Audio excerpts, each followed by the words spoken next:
The money is already gone. You moved all of it? We invested it. The system flagged it. Then someone cleared it in 6 seconds. Someone inside the bank. Did you approve the transfer? No. Then who used your access? Henry Turner was 42, a senior financial systems engineer at Huntington National Bank in Columbus, Ohio. Most people saw him as a quiet man whose life never changed. His neighbors believed Savannah had always been far too glamorous for him. Every Saturday began the same way: black coffee feeding the Labrador, reviewing household bills before repainting the backyard fence. What they didn't know was that Henry had spent 2 decades building systems that detected financial deception before investigators ever saw it. Then his banking app refreshed. The joint savings account that held $486.217.43 now showed $873.16. His thumb froze above the screen as one word stared back at him: completed. Before we continue, I'd love to know where you're watching from. Leave a comment with your country and your local time. It's always fascinating to see how far these stories travel around the world. If you enjoy slow-burning stories filled with suspense, intelligent twists, and justice earned through patience instead of luck, consider subscribing. Tomorrow's story may remind you why the quietest person in the room is sometimes the one everyone should have noticed first. Henry Turner did not move for nearly 10 seconds. The number on his phone remained unchanged: $873.16. Only minutes earlier, the account had contained $486, 217.43. It represented 14 years of careful planning. Bonuses that had never been spent. Tax refunds automatically transferred into savings. Investment gains that Henry had quietly moved into federally insured cash after the market became volatile 6 months earlier. He locked the screen, unlocked it again. The balance was still there, completed. His breathing remained steady, but something inside him shifted. Not panic, not yet. Recognition. Years of designing fraud detection systems had trained his mind to separate emotion from information. Every unusual transaction followed a pattern. Every pattern left evidence. The worst decision anyone could make in the first 5 minutes was assuming they already understood what had happened. Henry opened the transaction details instead. Originating account, joint savings, destination, Turner Savannah L., personal checking, transfer method, internal online authorization, timestamp, 9:12:37 a.m., authorization complete. He checked the kitchen clock. 9:19. 7 minutes. 7 minutes since nearly $500,000 had disappeared. His coffee had already gone cold. The Labrador Duke rested beside the sliding glass door, unaware that anything had changed. Henry slowly picked up his car keys. He drove without turning on the radio. Traffic along Interstate 670 moved normally for a Saturday morning. Families filled SUVs heading toward Easton Town Center. Cyclists crossed intersections near downtown Columbus. The city looked exactly as it had an hour earlier. Only Henry's world had changed. He reached their neighborhood 22 minutes later. The first thing he noticed was Savannah's white Range Rover. It wasn't there. Normally, it occupied the left side of the driveway. Today, the space was empty. His stomach tightened, not from fear, from confirmation. He parked beside the garage and pressed the remote. The garage door lifted halfway before stopping with its familiar mechanical groan. Savannah's bicycle was gone. So was the golf equipment she had purchased 2 summers earlier. Several storage bins had disappeared from the shelves. Nothing looked ransacked. Everything looked selected, intentional. Henry walked through the side door into the laundry room. Silence greeted him. Usually Savannah played music while cleaning on weekends, sometimes jazz, sometimes pop playlists she insisted sounded better through the ceiling speakers. Today there was nothing except the hum of the refrigerator. He stepped into the kitchen. The marble countertops were spotless, A single coffee mug sat beside the sink. His mug. Savannah's favorite espresso machine had disappeared. He noticed tiny rectangular outlines in the dust where decorative bowls had once rested. The dining room looked even stranger. 6 dining chairs remained. The expensive walnut buffet cabinet was gone. Its outline was still visible against the hardwood floor where sunlight had failed to reach for years. Henry didn't call Savannah. Instead, he kept walking. The living room felt larger, too large. The custom leather armchair she insisted on buying last Christmas had vanished. The framed vacation photographs from Napa Valley were missing from one wall. Only tiny nail holes remained. Upstairs, the master bedroom confirmed everything. Half the closet stood empty. Every designer dress, every pair of expensive shoes, every jewelry case, gone. The drawers containing Savannah's personal documents had been carefully emptied. No mess, no broken hangers, no hurried packing. She had planned this.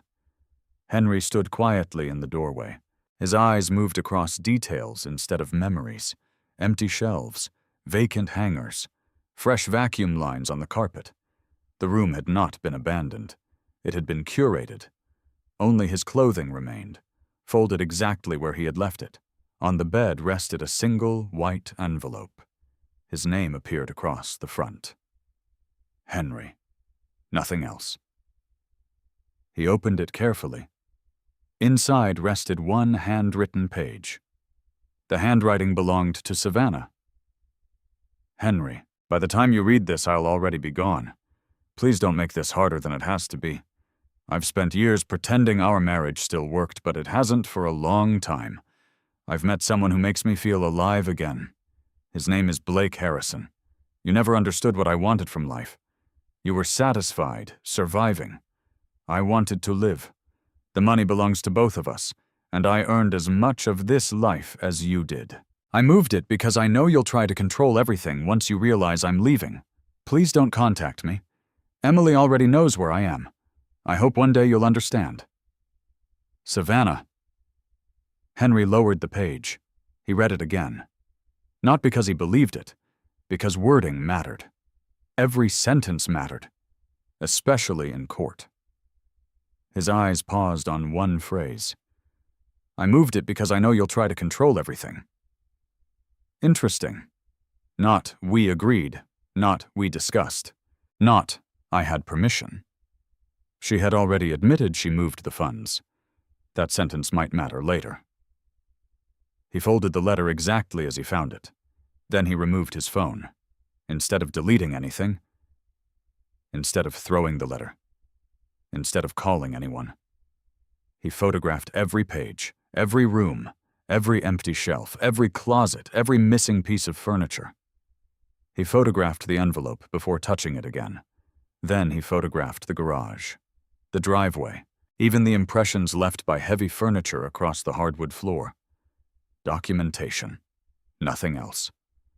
He opened the family safe hidden behind framed artwork in the upstairs office. The passports were gone. Savannah's birth certificate. Gone. Several insurance folders. Gone. But his passport remained. His employment records remained. Their tax returns from previous years remained untouched. She had chosen only the documents connected to her. Again, intentional. Henry closed the safe. He checked his phone. 5 missed calls. None. Only one unread message. It came from Emily, his 15-year-old daughter. I'm staying with Mom for now. Please don't come over. Nothing else. No dad. No explanation. Henry stared at the message. His chest felt heavy for the first time that morning. Money could be recovered. Evidence could be collected. Trust. Trust was different. He typed a reply. I love you. If you need anything, call me anytime. He didn't ask questions. He didn't criticize Savannah. He didn't beg. He pressed send. No response came. Henry walked back downstairs. The kitchen table held one remaining folder. Inside were printed copies of the savings transfer confirmation. That surprised him. Most people leaving under these circumstances would destroy paperwork. Savannah had left it behind, almost as if she wanted him to see it, or wanted him to believe the transfer had been completely legitimate. Henry examined the first page: routing numbers, account numbers, confirmation reference, transfer amount. Everything appeared normal, until he reached the authorization section. He frowned. There it was, a 6-character authorization code. He read it twice, then a third time. The code looked ordinary to almost anyone else, but Henry had spent 19 years helping develop internal authentication architecture for Huntington National Bank. He knew exactly what he was looking at. That authorization format wasn't supposed to appear on customer-initiated online transfers. It belonged to a different approval pathway entirely.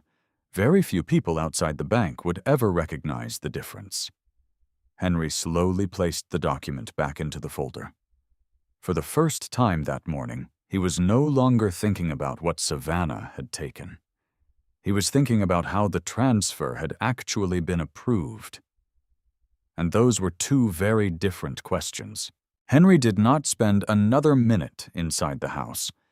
He locked the front door, slid the evidence folder into a leather messenger bag, and drove downtown toward East Broad Street. His destination was not Savannah's temporary address. It was not Blake Harrison's luxury condominium overlooking the Scioto River. It was the office of Rebecca Lawson. For nearly 25 years, Rebecca had built a reputation few divorce attorneys in Ohio could match.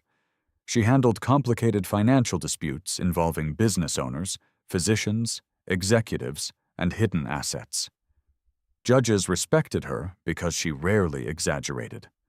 Opposing counsel feared her because she prepared every case as though it would survive an appeal. Henry had never needed a lawyer before. Now he needed one before he needed answers. The receptionist looked up as Henry entered the office. "Mr. Turner, I called 20 minutes ago. Miss Lawson is expecting you." Rebecca stood when he entered the conference room. She was in her early 50s, with silver beginning to appear around her temples. Thick legal files occupied one end of the polished oak table. She shook Henry's hand firmly. "I'm sorry we're meeting under these circumstances." Henry nodded. "So am I." She waited. She did not rush him. Experience had taught her that clients often revealed the most important information during silence. Henry removed the folder. He placed the handwritten letter on the table first, then the transfer confirmation, then photographs of the empty house. Rebecca read every page without interruption. Only after finishing did she fold her hands together.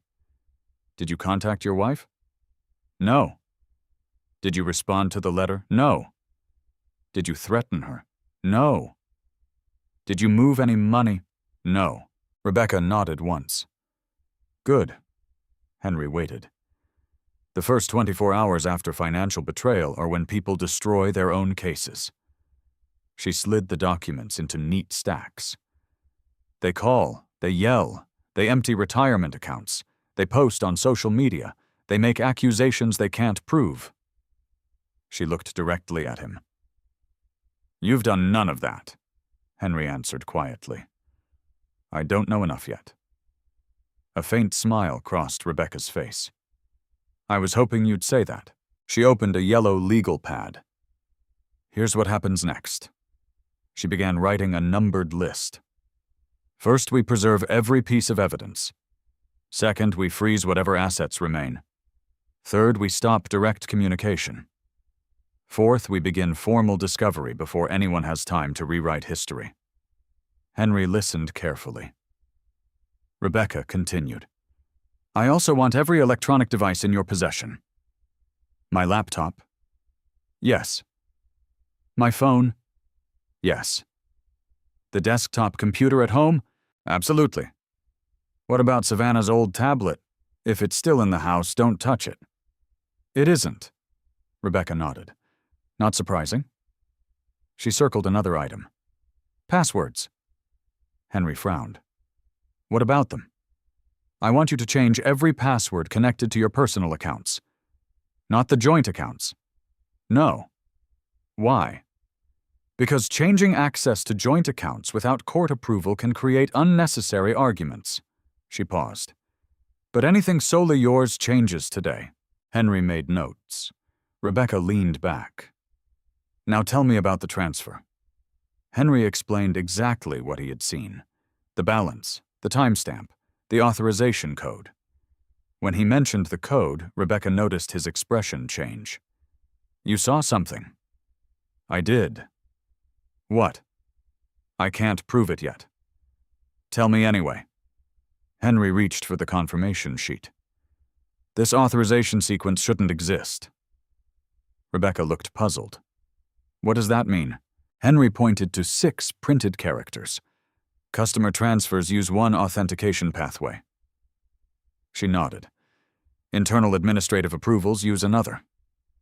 Rebecca stared at the page. You think someone inside the bank moved the money? Henry shook his head immediately. No. You sound certain. I am. Then what are you saying?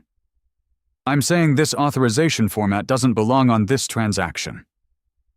Rebecca looked thoughtful. Could it be a printing error?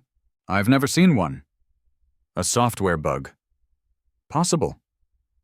But unlikely, Henry nodded. Extremely. Rebecca made another note. I'll need an expert. You already have one. She smiled slightly. You may become one of my witnesses. Henry wasn't interested in that. I'd rather stay behind the scenes. Rebecca laughed softly. Most clients say exactly the opposite. The meeting continued for another hour. They reviewed tax returns, retirement accounts, mortgage documents, insurance policies, business interests, every financial obligation. Henry answered every question without hesitation. Years of organizing financial records had made retrieval almost automatic. Rebecca finally asked the question she had been saving. When did your marriage begin changing? Henry looked toward the window. Outside, pedestrians crossed Broad Street beneath the afternoon sun. He thought carefully. About 8 months ago. What happened? Nothing dramatic. Explain. Small things. Rebecca waited. She suddenly wanted separate credit cards. Were they separate? I agreed. What else? She stopped discussing household purchases, Rebecca wrote. Continue. She started attending more charity events. Without you. Mostly. Business networking. That's what she called it. Rebecca looked up. Did she ever mention Blake Harrison? No. Not once. Henry searched his memory. There was one fundraiser. When? Last fall. Did she introduce you? No. Did you meet him? I saw him. What did you think? Henry remembered only fragments. A tall man, perfect smile, expensive tailored suit, confident handshake with everyone in the room. He liked being noticed. Rebecca didn't comment. Instead, she asked another question. Did Savannah ever ask unusual questions about your work? Henry stopped writing. Actually, Rebecca leaned forward. What? There were several. What kind? How bank authentication works. Rebecca remained silent. How internal approvals differ from customer approvals. She raised one eyebrow. Anything else? She once asked whether deleted banking records could ever be recovered. Rebecca slowly closed her notebook. Did that strike you as unusual at the time? No. Why not? I assumed she was curious. And now, Henry looked back at the transfer confirmation. I don't think she was asking out of curiosity. Rebecca nodded. I agree. She opened another file drawer and removed a business card. I want someone else involved. She slid the card across the table. Michael Carter, certified forensic accountant, financial asset tracing, Columbus, Ohio. Henry recognized the name immediately. I've read some of his reports. So have several judges. Rebecca smiled. Which is exactly why we're hiring him. Less than 45 minutes later, Michael Carter entered the conference room carrying a laptop and 2 expandable file cases. He looked more like a college professor than a forensic accountant. Gray sport coat, reading glasses, calm eyes. Rebecca summarized the situation. Michael never interrupted. When she finished, he asked only one question.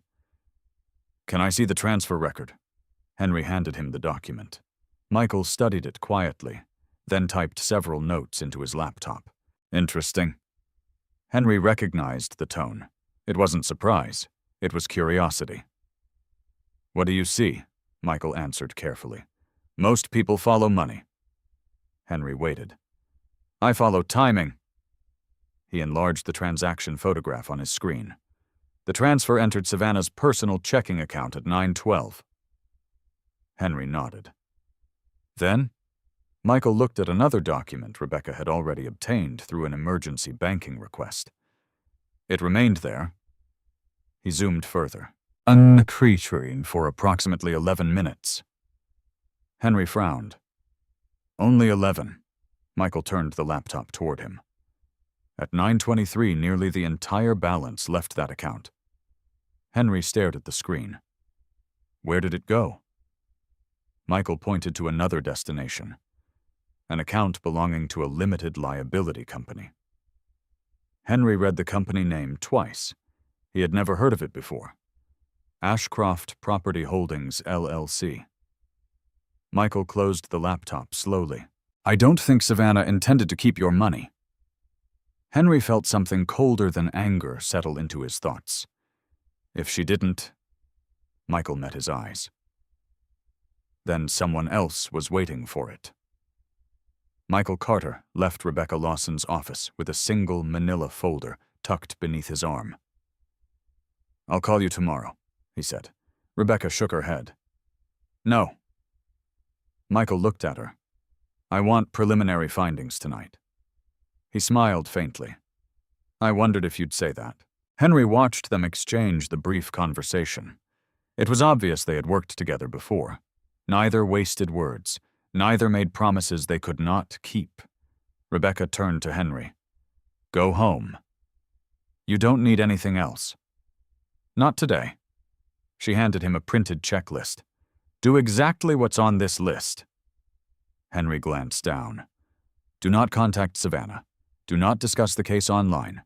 Preserve every electronic device. Download all available financial statements. Forward every bank notification received over the last 12 months. Keep a written timeline." He folded the paper. "I can do that." Rebecca walked him toward the elevator.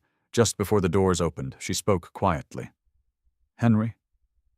"Yes." "If Savannah calls, I won't answer." Rebecca shook her head. "Answer." Henry looked surprised, "But say almost nothing." The elevator arrived. "Why?" "Because people who believe they're winning often volunteer information nobody asked for." Henry understood immediately. "I'll listen." "Exactly." The doors closed. On the drive home, Columbus seemed strangely peaceful. The afternoon sun reflected off office buildings downtown. Couples walked beside the Scioto Mile. Children laughed near Bicentennial Park. Restaurants filled with weekend customers.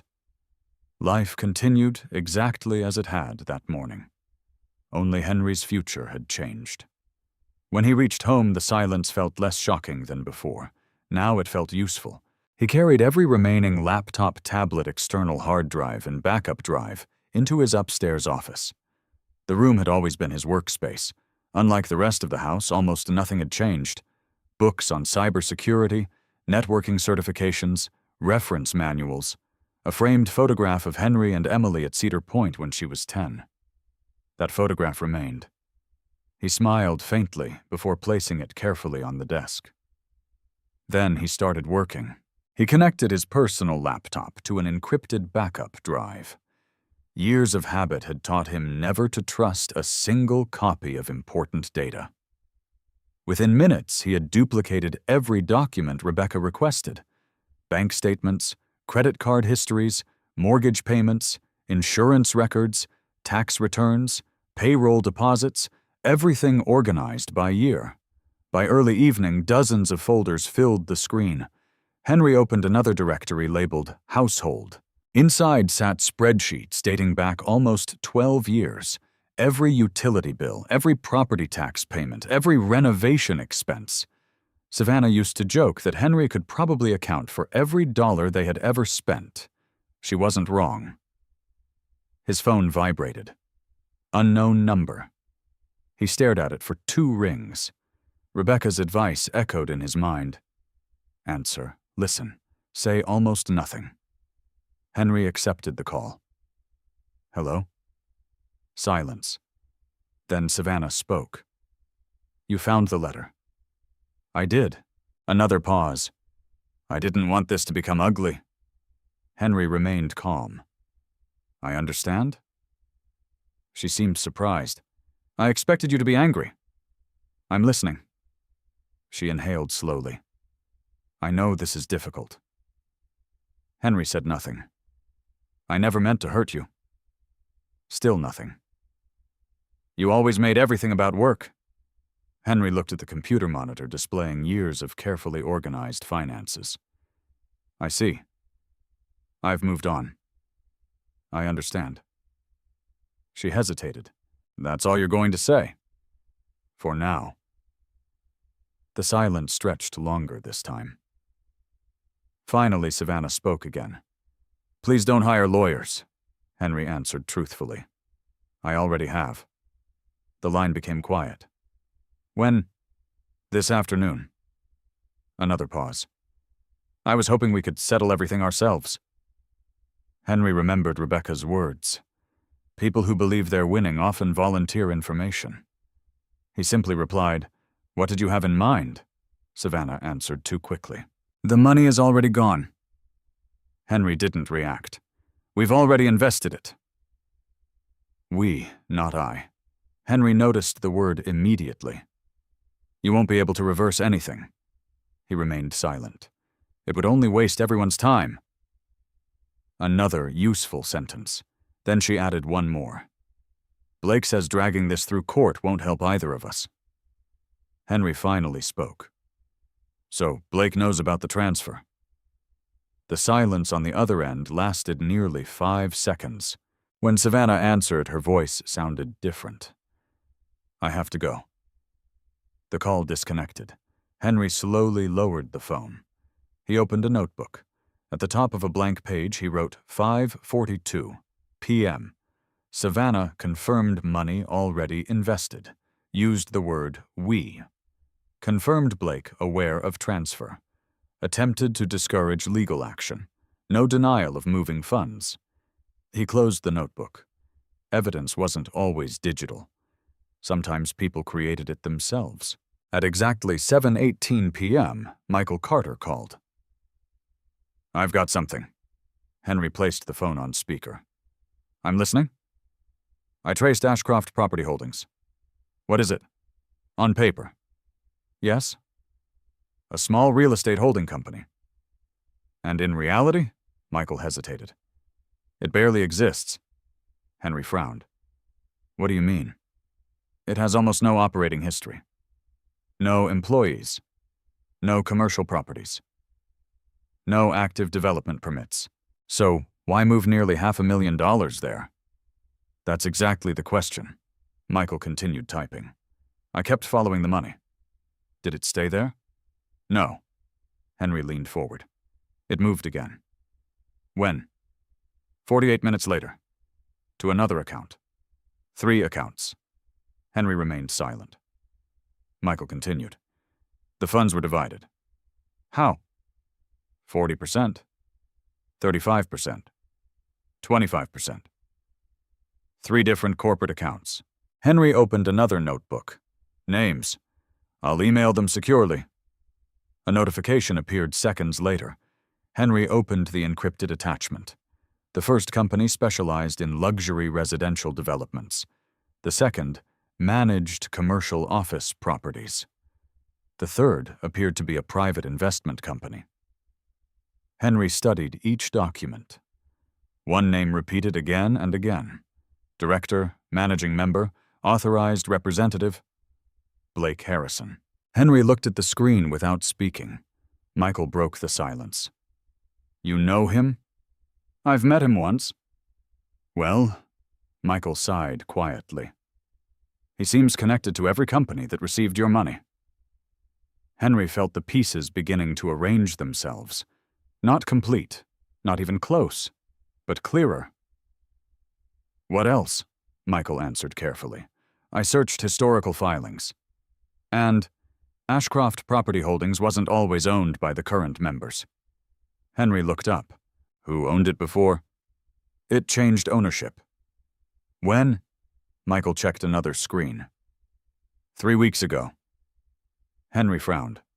Just 3 weeks? Exactly. That's convenient. It gets more interesting. Michael enlarged another document.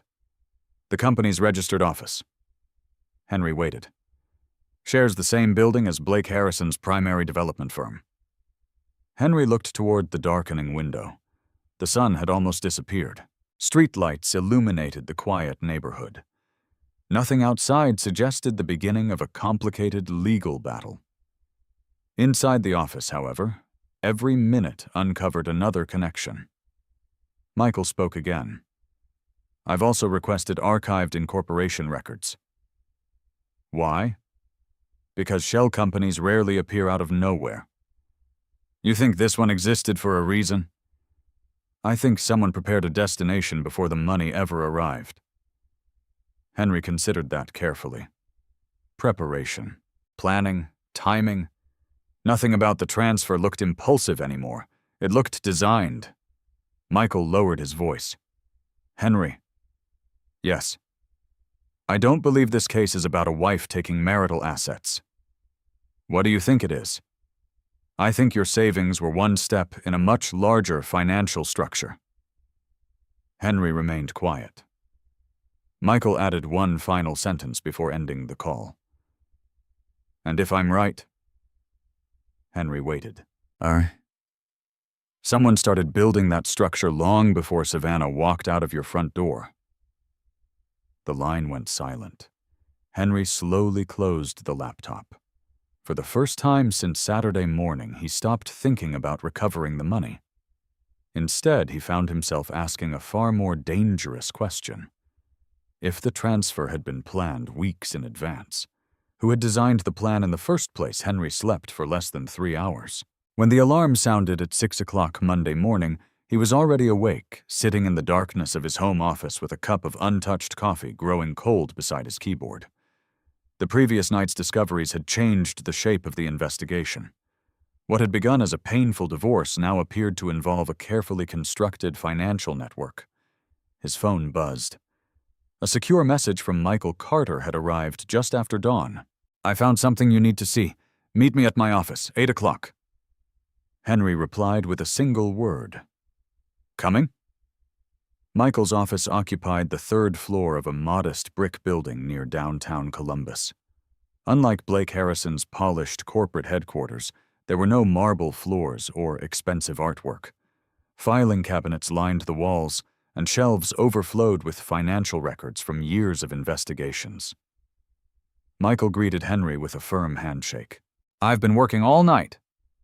I figured. You were right about one thing. Henry waited. This wasn't spontaneous. Michael turned a large monitor toward him. The screen displayed a web of companies connected by colored lines. Ashcroft Property Holdings sat near the center. Around it were 6 other limited liability companies. Some owned vacant land. Others existed only on paper. Each had different mailing addresses, different registered agents, different filing dates. Yet every path eventually pointed toward one familiar name. Blake Harrison. Henry stared at the diagram. How many companies does he own? Michael shook his head. Officially, 12. And unofficially, I don't know yet. Michael zoomed into one section of the chart. Look at the dates. Henry noticed the pattern immediately. 3 companies had been created within the last 2 months. Another had reopened after years of inactivity. Ashcroft Property Holdings had changed ownership only 3 weeks before Savannah transferred the money. Someone was preparing infrastructure, Henry said quietly. Michael nodded. Exactly. He clicked another file. This company. The screen displayed the registration documents for Ashcroft Property Holdings. There are 3 members. Henry recognized only one, Blake Harrison. The other 2 names meant nothing to him. Who are they? I'm still researching. Michael paused. But here's the interesting part. He enlarged the signature page. Blake's signature appeared first. Below it was another signature. Not Savannah's. Not one of the listed members. Instead, someone had signed as an authorized witness. Henry leaned closer. The signature looked strangely familiar. I've seen that handwriting. Michael looked surprised. Where? Henry closed his eyes. Not in a business meeting, not in a legal document. Then he remembered. The Christmas cards. What? Savannah had a friend who wrote holiday cards every year. You recognize handwriting from Christmas cards? Henry gave a tired smile. My mother collected them. Michael remained silent. The handwriting looks similar. It could be coincidence. It probably is.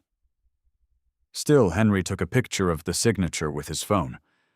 Nothing was too small anymore. Michael opened another folder. I also checked property transactions. What did you find? Blake has been buying commercial buildings aggressively. Henry nodded. I read about several developments. Those weren't unusual. Michael changed the screen again. These were. A map of Columbus appeared. Several properties were highlighted. They're all within 5 miles of each other. So, they were purchased through different companies. Henry studied the locations. To hide ownership. Possibly. Michael zoomed out further. Another pattern emerged. The buildings surrounded a much larger piece of undeveloped land. Henry frowned. What is that? Michael smiled. Exactly the question I asked. He opened another document. The City Planning Commission. Henry scanned the page. A proposal for a mixed-use commercial development. Luxury apartments, office towers, retail space, estimated value over $200 million. Henry looked up. Blake's project. Michael nodded. If approved. And if not, these shell companies own land that becomes much less valuable. Henry understood immediately. So he needs capital. A great deal of it. Michael folded his arms. $500,000 won't build skyscrapers. No. But it can solve short-term cash flow problems. Henry thought carefully. If Blake had been struggling to secure financing, temporary cash could keep contracts alive until permanent funding arrived. It was only a theory, but it fit the timeline. Michael's phone rang. He answered briefly. Send it through. Seconds later, an email appeared. Michael opened it. His expression changed. What happened? I've got confirmation. Of what? The bank responded. Henry straightened in his chair. They released transaction metadata. Michael scanned the report. The transfer originated from Savannah's online banking credentials. Henry expected that. But, Michael continued reading, the login occurred from an IP address. Henry waited. Not your house. Where? Michael looked at him. Blake Harrison's corporate office. The room became completely silent. Henry finally spoke. You're certain? The bank recorded the source connection. Michael turned the monitor. There it was. Timestamp, login record, corporate internet address, registered to Harrison Development Group. Henry read the line twice. Savannah's credentials had accessed the joint account from Blake's office, not from home, not from a hotel, not from a mobile phone. His office. Michael rubbed his eyes. This doesn't prove Blake pressed the keys. I know. But it proves the transfer happened there. Henry nodded slowly. That's significant. Michael agreed. Very. Just then, Henry's own phone vibrated. Emily. His heart tightened. He answered immediately. Hi. Her voice sounded nervous. Dad? I'm here. I only have a minute. Are you okay? Yes. She hesitated. I heard you're hiring lawyers. Henry chose his words carefully. I'm protecting myself. Another pause. Mom says you're trying to ruin everything. Henry closed his eyes. I don't want to ruin anyone. I don't know who to believe. You don't have to decide today. Emily's breathing became unsteady. I miss home. So do I. Neither spoke for several seconds. Finally, Emily whispered, I saw something. Henry's attention sharpened. What did you see? The day Mom left, he waited quietly. There were boxes. What kind of boxes? Banker's boxes. Henry exchanged a glance with Michael. How many? I think 4. Were they yours? No. Were they your mother's? I don't know. Emily swallowed. But Blake carried them into his SUV. Henry kept his voice calm. When was this? The night before Mom moved out. The night before. Not afterward. Before. Planning. Preparation. Evidence moved in advance. Did you look inside? No. Did your mother say what they were? No. Emily lowered her voice even further. Dad? Yes. Please don't tell Mom I called. I won't. I have to go. Before Henry could answer, the line disconnected. Michael looked at him. What happened? Henry summarized the conversation. Michael immediately opened another notebook. 4 banker's boxes. The night before the transfer. They weren't moving furniture. No. They were moving documents. Henry stared at the city map still glowing on the monitor. The money. The companies. The office login. The shell corporations. Now physical records moved before Savannah ever left the marriage. Nothing about this resembled an emotional decision. Everything resembled an organized operation. Michael leaned back. You know what bothers me most? What? If Blake believed everything was legal, Henry nodded. Why hide anything at all? Neither man had an answer. Outside, the Monday morning traffic flowed through downtown Columbus as thousands of people began another ordinary workday. Inside Michael Carter's office, the investigation had crossed an invisible line. They were no longer trying to understand why Henry's marriage had ended. They were trying to understand what had been happening behind that marriage long before it finally collapsed. And somewhere inside 4 missing banker's boxes, Henry was beginning to believe lay the answer that could change everything. Henry barely noticed the drive home. His mind replayed every discovery from the previous 48 hours, fitting them together like pieces of a machine whose purpose remained hidden. Savannah's departure, the emptied accounts, Blake Harrison's companies, the shell corporations, the transfer from Blake's office, and now the missing banker's boxes, all suggested preparation rather than impulse. When he arrived home, he did not enter through the front door. Instead, he walked directly into the garage and opened a steel cabinet mounted against the wall. Inside sat several labeled storage containers. One box contained old computer equipment, another held tax records, the third carried a label that simply read employment. Henry carried it upstairs and placed it on his desk. For nearly 15 years, he had worked as a senior financial systems engineer, and like many professionals in information security, he rarely threw away technical documentation. Inside the box were employee handbooks, software architecture diagrams, policy manuals, certification binders, and archived procedural updates. He searched for one specific folder: internal authorization protocols. When he finally found it, dust covered the cover. The document was outdated by several years, But many banking authorization standards changed slowly. Henry opened the binder. Pages described customer authentication, multi-factor verification, dual approval procedures, administrative overrides, emergency recovery access. He stopped.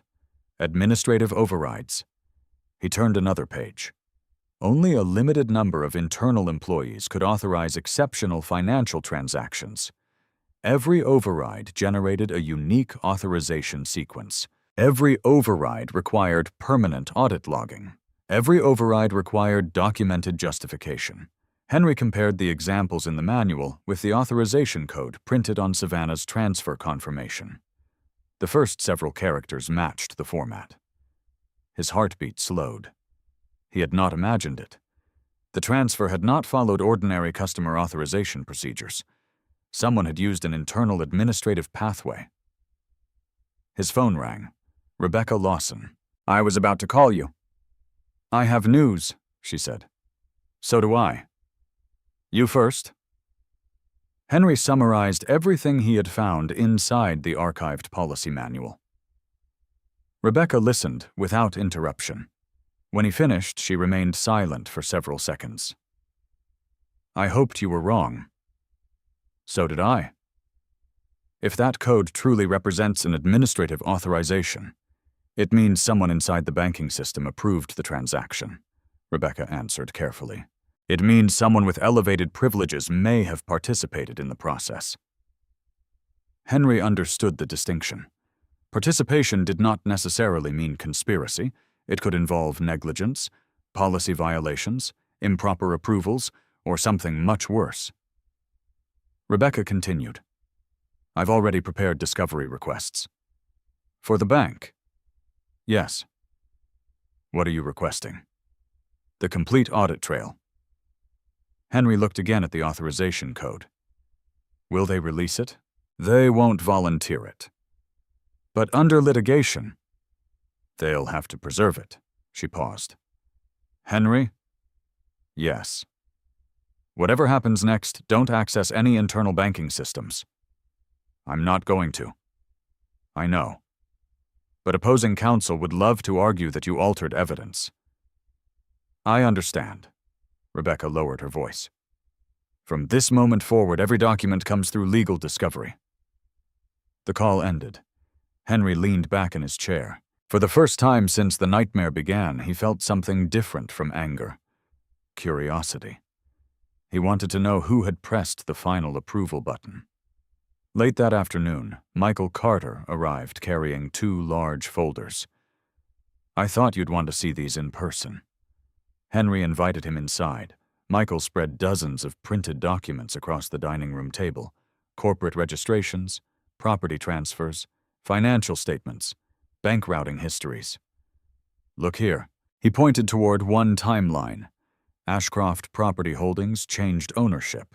3 weeks later, Blake leased additional office space. 5 days later, 2 new corporate accounts opened. 3 days after that, Savannah transferred the money. Henry followed each event. "No gaps." "Exactly," Michael nodded. "It reads like a project schedule." Henry looked toward another page. "What about the companies that received the money?" "I traced their banking relationships." "And they all use different banks." Henry frowned. "That's unusual?" "It complicates tracing." "But not impossible." Michael handed Henry another report. This surprised me. The first recipient company had received 3 other deposits during the previous month. None exceeded $100,000. Each originated from unrelated businesses. Each passed through the account within 24 hours. Henry looked up. "It functions like a clearing account." "That's my opinion." "The money never stays." "Exactly." Michael circled several transactions. "It arrives. It leaves. Always quickly. No payroll. No operating expenses. No vendor payments." Henry had seen patterns like this before while designing fraud detection software. An account without normal business behavior often deserved closer examination. Michael folded his arms. I can't accuse anyone of wrongdoing. Not yet. But this company doesn't behave like a real operating business. Henry nodded slowly. His phone vibrated again. Unknown number. He answered. Henry Turner. A calm, male voice responded. Mr. Turner. Who's calling? My name isn't important. Henry's expression hardened. What do you want? I'd like to offer some friendly advice. Henry remained silent. You've started asking questions. Still silence. You should stop. Henry glanced toward Michael, who immediately began recording notes. I don't know who you are. No, but you know who this concerns? Henry answered carefully.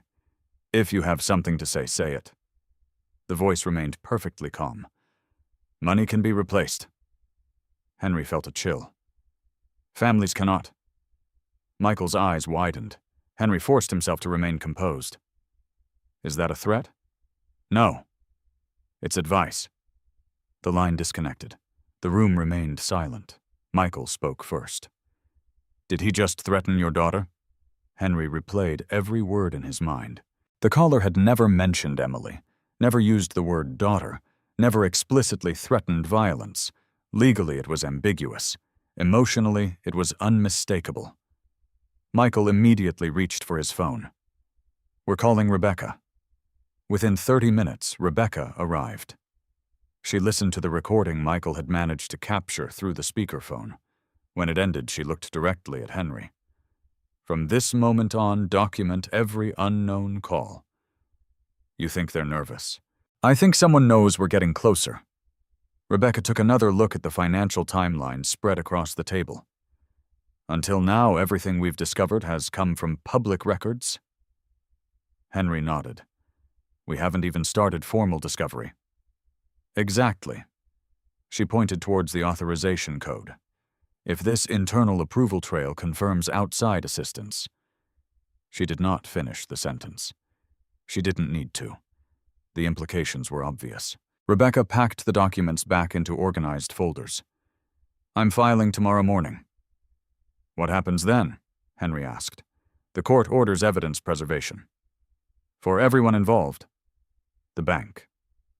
Blake's companies. Savannah. Any institution holding relevant records. Michael smiled slightly. Meaning nobody gets to quietly erase electronic logs. Rebecca returned the smile. That's the idea. As evening settled over Columbus, Henry walked onto his back porch. The neighborhood looked exactly as it always had. Children rode bicycles. Neighbors watered gardens.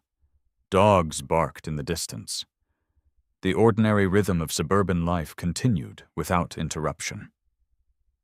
Yet inside his own life, everything had shifted. 2 days earlier, he had believed his greatest loss was the collapse of his marriage. Now he understood that his marriage might have been only one piece of something much larger. Behind the missing money stood carefully timed companies. Behind the companies stood organized financial movements. Behind those movements stood an unexplained administrative authorization. And somewhere behind that authorization stood a person whose identity had not yet appeared in a single document. Henry looked into the fading evening light. For the first time since Savannah walked away, he no longer believed Blake Harrison was the final obstacle. Someone else had approved the transfer, someone with access, someone with authority, someone whose name had not yet surfaced. And Henry had the unmistakable feeling that discovering that name would change the entire case. Rebecca Lawson filed the emergency motions shortly after 8 o'clock the following morning. By noon, certified notices had been served on the bank Ashcroft Property Holdings, Harrison Development Group, and every financial institution Michael Carter had identified during his investigation. The orders required the preservation of electronic records transaction logs, internal communications related to the disputed transfer, and any documents concerning the movement of funds connected to Henry and Savannah Turner. They can't destroy anything now, Rebecca told Henry over the phone. They can try. They'd be taking enormous legal risks. Henry appreciated her confidence, but he had spent too many years working with enterprise systems to believe that information was always preserved simply because policy required it. Digital records disappeared through accidents, software updates, hardware failures, and human decisions. The preservation order reduced the risk, but it did not eliminate it. Michael arrived at Henry's house shortly after lunch carrying his laptop instead of stacks of paper. "I've been monitoring corporate filings all morning." "Anything new?" Michael placed the laptop on the dining room table. "Actually, yes." He opened the state's business registry. Harrison Development Group filed an amendment this morning. Henry frowned. This morning? Less than 2 hours after Rebecca's notices were delivered. "What kind of amendment?" Michael enlarged the filing. "Management restructuring." Henry read through the document. One executive manager had resigned, another had been appointed. Authority over several affiliated companies had been reassigned. Ashcroft Property Holdings appeared on the list. "So they're reorganizing." Michael nodded. "Very quickly." Henry looked at him. "Normal." Michael smiled without humor. "It depends." "On what?" "Whether you believe in coincidences." Henry didn't, Michael continued. "Companies change managers all the time. But not usually within hours of receiving litigation notices." Henry leaned back in his chair. "So they're moving responsibilities." "Or trying to." Michael pointed to another section. "The interesting part isn't who left. It's who arrived." The newly appointed manager was named Richard Ellison. Henry had never heard the name before. Michael had. "I've seen him." "Where?" "In 3 unrelated companies." Henry looked at the screen. "He manages all of them." "On paper." "What do you mean?" Michael opened another file. Richard Ellison appeared as an officer in 4 separate corporations. Different industries, different addresses, different owners. Yet he occupied similar administrative roles in each. "Professional manager?" Henry asked. "Possibly." Michael paused. "Or professional placeholder?" Henry understood immediately. Someone who signed documents. Someone who officially held authority. Someone who kept the true decision-makers at a distance. Michael closed the registry. "I've requested additional records." Henry nodded. The pattern continued growing more complicated. Every answer uncovered another layer. Just after 3 o'clock, Rebecca called again. "I've received the bank's response." "Already?" "They're moving faster than I expected." "Good news?" "Mixed." Henry waited. "They confirmed that the authorization trail exists." His pulse quickened. "And they're refusing to release it voluntarily." "Why?" "They claim internal security procedures." Henry sighed. "So we need the court." Rebecca answered calmly. "We expected that." "What else?" The bank's attorneys acknowledged one additional fact. "What fact?" "The transfer required an authorization level unavailable to ordinary customers." Henry closed his eyes. That single sentence confirmed everything he had suspected. The transaction had traveled through an exceptional approval process. Rebecca continued. "They didn't admit wrongdoing." "They don't have to." "No." "But they admitted the transfer wasn't routine." Henry thanked her before ending the call. Michael had listened to most of the conversation. "That's huge." "It is. But it still doesn't tell us who approved it." "No." Michael smiled thoughtfully. "But someone inside the bank is becoming uncomfortable." Henry looked puzzled. "What makes you think that?" "Because lawyers choose words carefully. They admitted only what they couldn't deny." Henry knew exactly what he meant. When organizations began making carefully limited admissions, they were often trying to control larger problems that had yet to emerge. Late that afternoon, Henry drove past Harrison Development Group for the first time since the investigation had begun.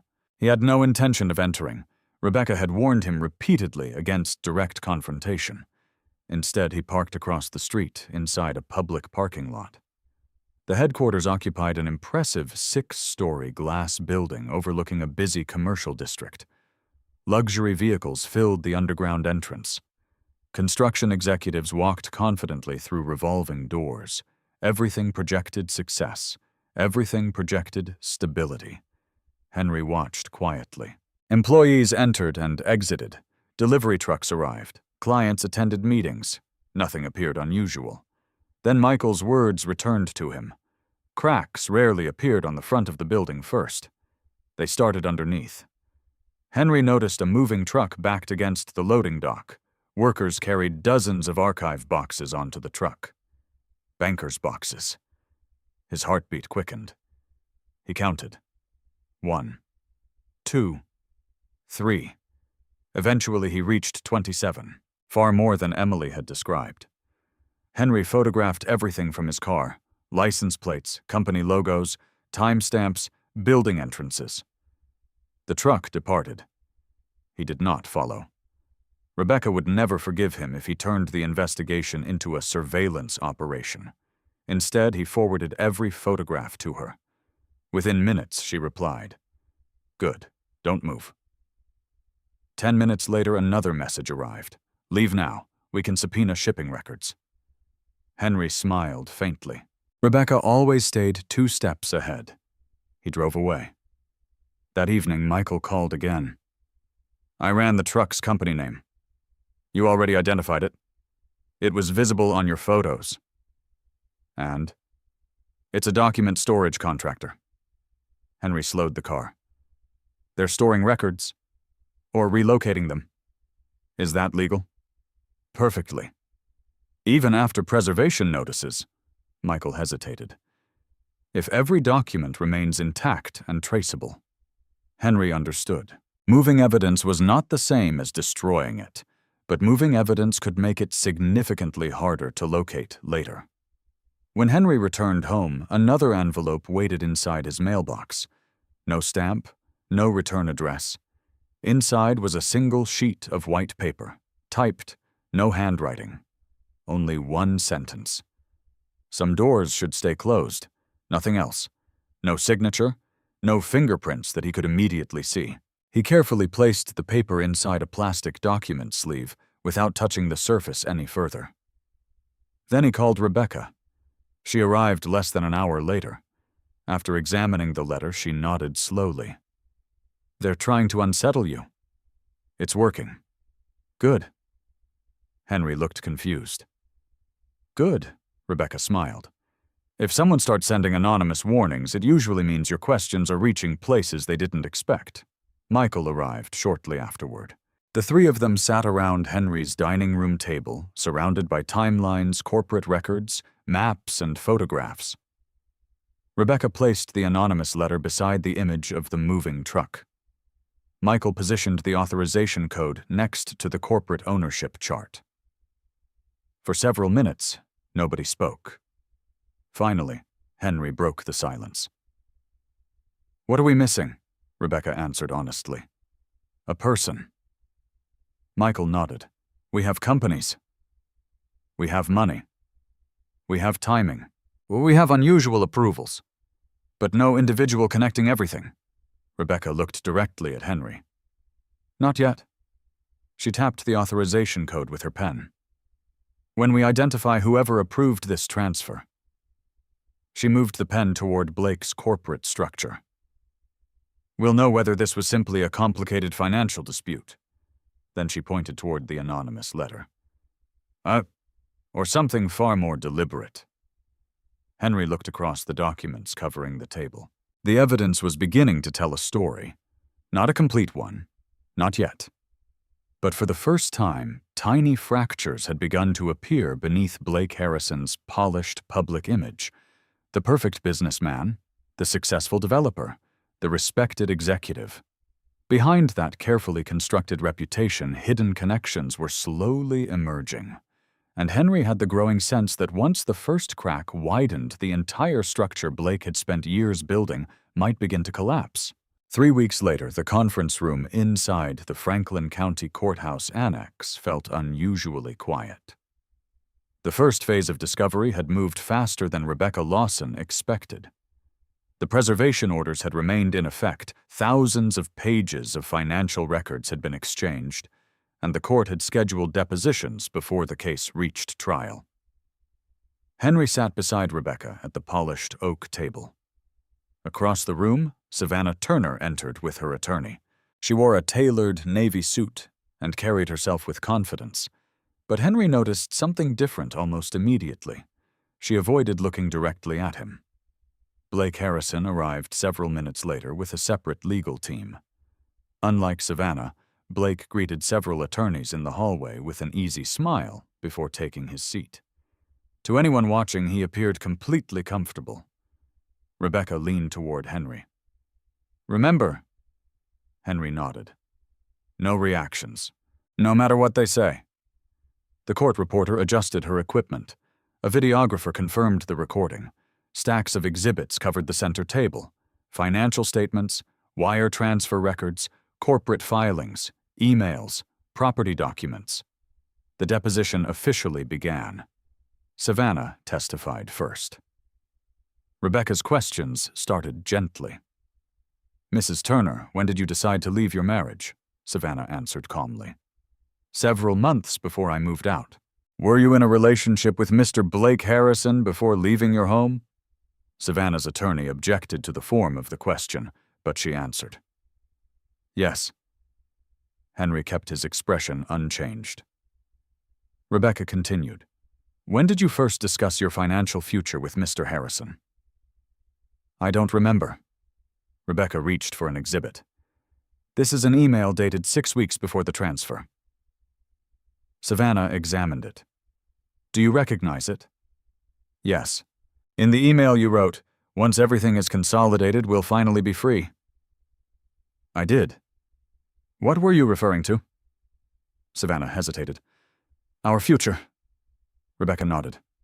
"What did you mean by everything? Our finances? Whose finances, ours?" Rebecca did not interrupt. "Did ours include Mr. Harrison?" Savannah looked briefly toward her attorney. "Yes." Henry noticed Blake's expression remain unchanged. Rebecca marked another exhibit. "Before transferring $486,000 from the joint account, did you discuss the transfer with Mr. Harrison?" "Yes." "Did he approve of the transfer?" "I don't know if 'approve' is the right word." "What word would you use?" "We discussed it." "Did he encourage it?" Savannah paused. "He believed it was reasonable." Rebecca wrote a note before asking her next question. Who selected Ashcroft Property Holdings as the destination for the funds? Savannah looked uncertain. "I don't remember." Rebecca immediately produced another document. "This is a text message between you and Mr. Harrison." Savannah read silently. "Does it refresh your memory?" "A little." "Please answer." "He suggested the company." Henry felt Rebecca gaining momentum.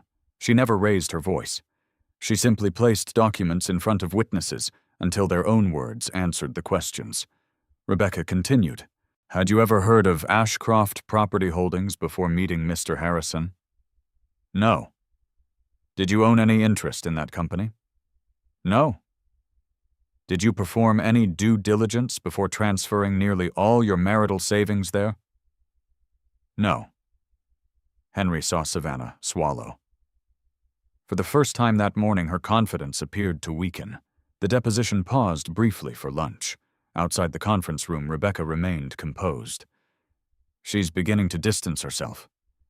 Henry frowned. "From Blake?" Rebecca nodded. "She admitted he suggested the company." "She admitted they discussed the transfer." "She admitted their finances were already combined." Michael Carter, who had attended as Rebecca's consulting expert, joined them. "I noticed something else." "What?" Every time Blake's name came up, she answered more carefully. Rebecca smiled faintly. "I noticed." The afternoon session belonged to Blake Harrison. He entered confidently and took the witness chair. Rebecca began politely. Mr. Harrison, how long have you known Savannah Turner? About a year. When did your personal relationship begin? I don't recall the exact date. Rebecca accepted the answer. You serve as managing director of Harrison Development Group? Yes. And have ownership interests in multiple affiliated companies? I do. She placed a corporate ownership chart before him. Does this accurately reflect your holdings? He examined it. As far as I know, Rebecca pointed toward Ashcroft Property Holdings. You became associated with this company approximately 3 weeks before Mrs. Turner's transfer. Yes.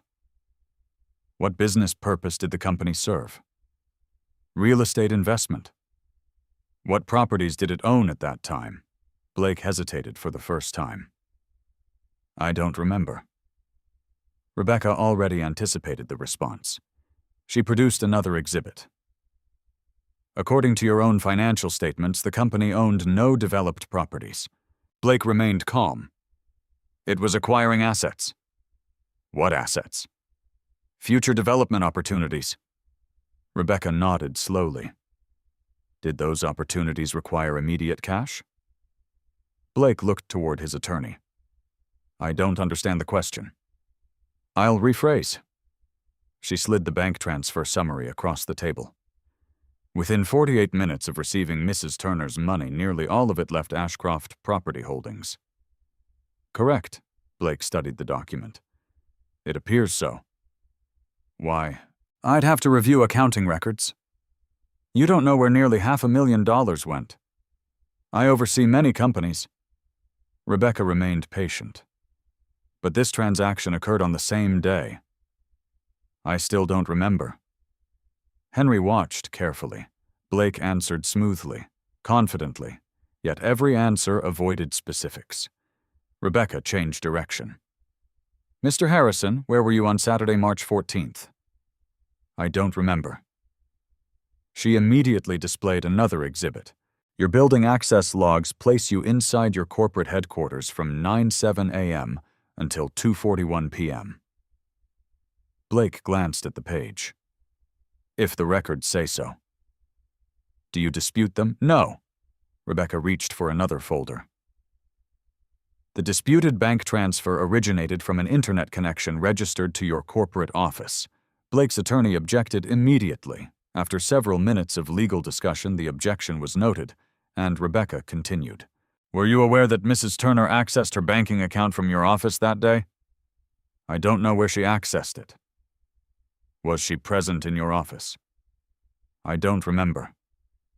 Rebecca looked directly at him. You don't remember whether the woman with whom you were in a relationship spent several hours in your office on the day nearly $500,000 changed hands? The room fell silent. Blake answered more quietly. She may have visited. Rebecca made another note. No further questions on that topic. Henry recognized what she had done. She had not forced an argument. She had secured an inconsistency. Later, during a short break, Michael whispered to Henry, He remembers billion-dollar property deals. Henry nodded. But not who visited his office. Exactly. The final hour of the deposition focused on corporate finances. Rebecca displayed charts showing the rapid movement of funds between Blake's companies. She asked about internal loans, temporary transfers, management agreements, consulting payments. Again and again, Blake answered with the same phrase. I'd have to review the records. By the time the deposition concluded, the court reporter had filled hundreds of pages with testimony. Outside the building, Henry stood quietly beside Rebecca. How did we do? Rebecca looked thoughtful. We learned more from what they couldn't explain than from what they did. Michael joined them, carrying several binders. They both admitted important facts. They connected Savannah to Blake. They connected Blake to Ashcroft. They confirmed discussions before the transfer. Henry looked toward the courthouse entrance. Blake emerged, surrounded by attorneys. For just a moment, their eyes met across the parking lot. Blake did not smile this time. He simply entered a waiting black sedan and left without looking back.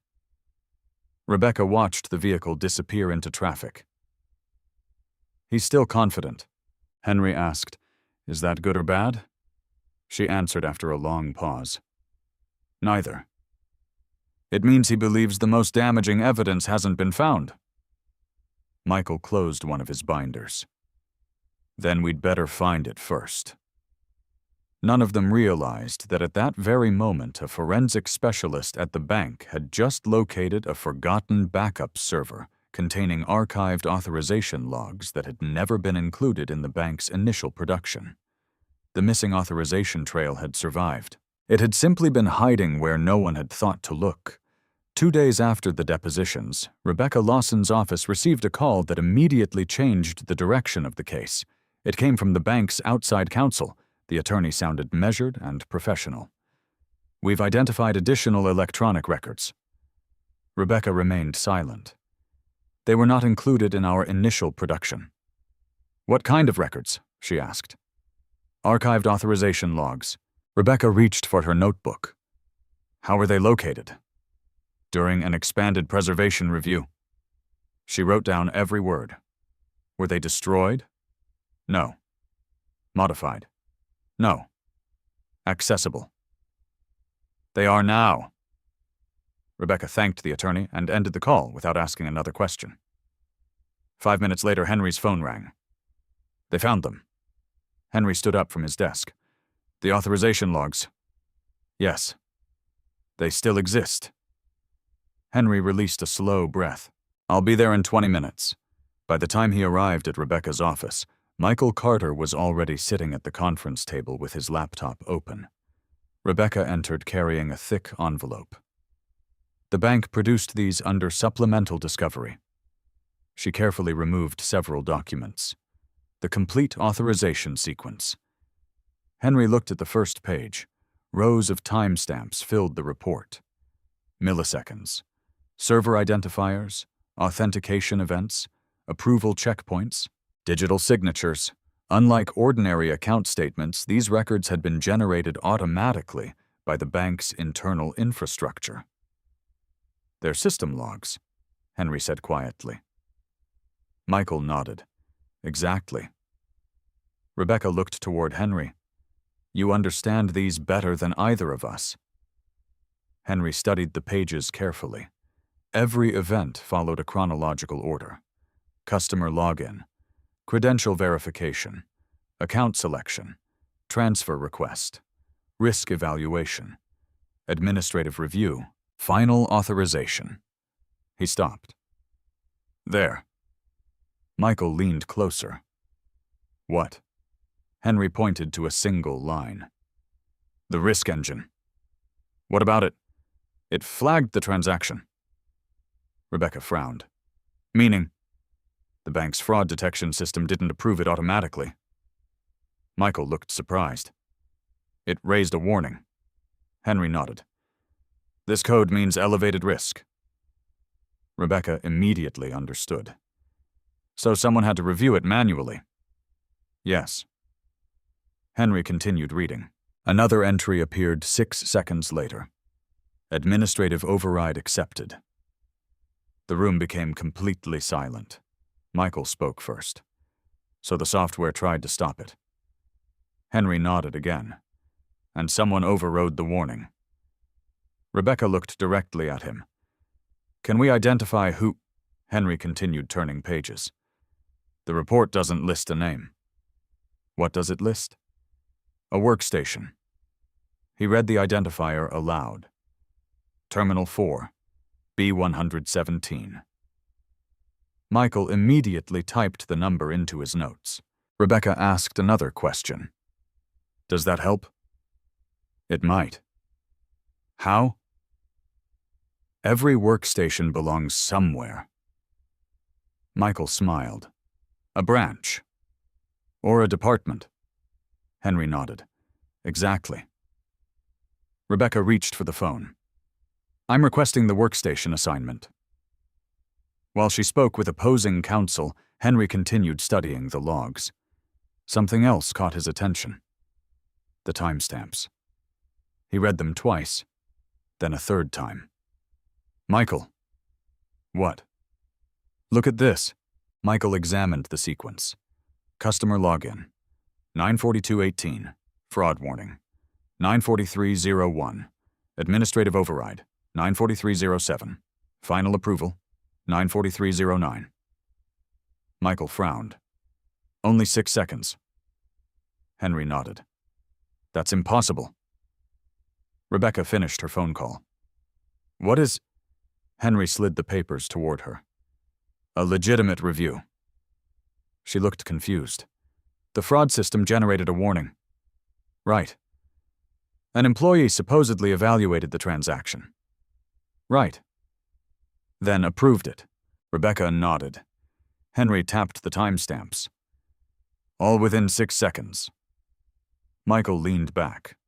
No human investigates a $500,000 flagged transfer in 6 seconds, Henry agreed. They can't. Rebecca looked thoughtful. So either the review never happened, or the decision had already been made. Nobody spoke for several moments. Finally, Michael broke the silence. That changes everything. Rebecca nodded slowly. It certainly changes our questions. Later that afternoon, the bank responded to Rebecca's request. Terminal 4, B117. Assigned location Central Operations Center. Not a public branch, not a customer service office, an internal operations facility located outside Columbus. Henry stared at the address. I know this place. Michael looked surprised. You've been there? Years ago. Henry searched his memory. Our company integrated software with one of their payment systems. What happens there? Large value transaction processing. Rebecca looked at the report. So ordinary customers never enter? No. Only bank employees. Michael closed his laptop. So the override happened inside a secure operations center. Henry nodded. Rebecca folded her arms. We're subpoenaing employee assignments. The following morning, another production arrived.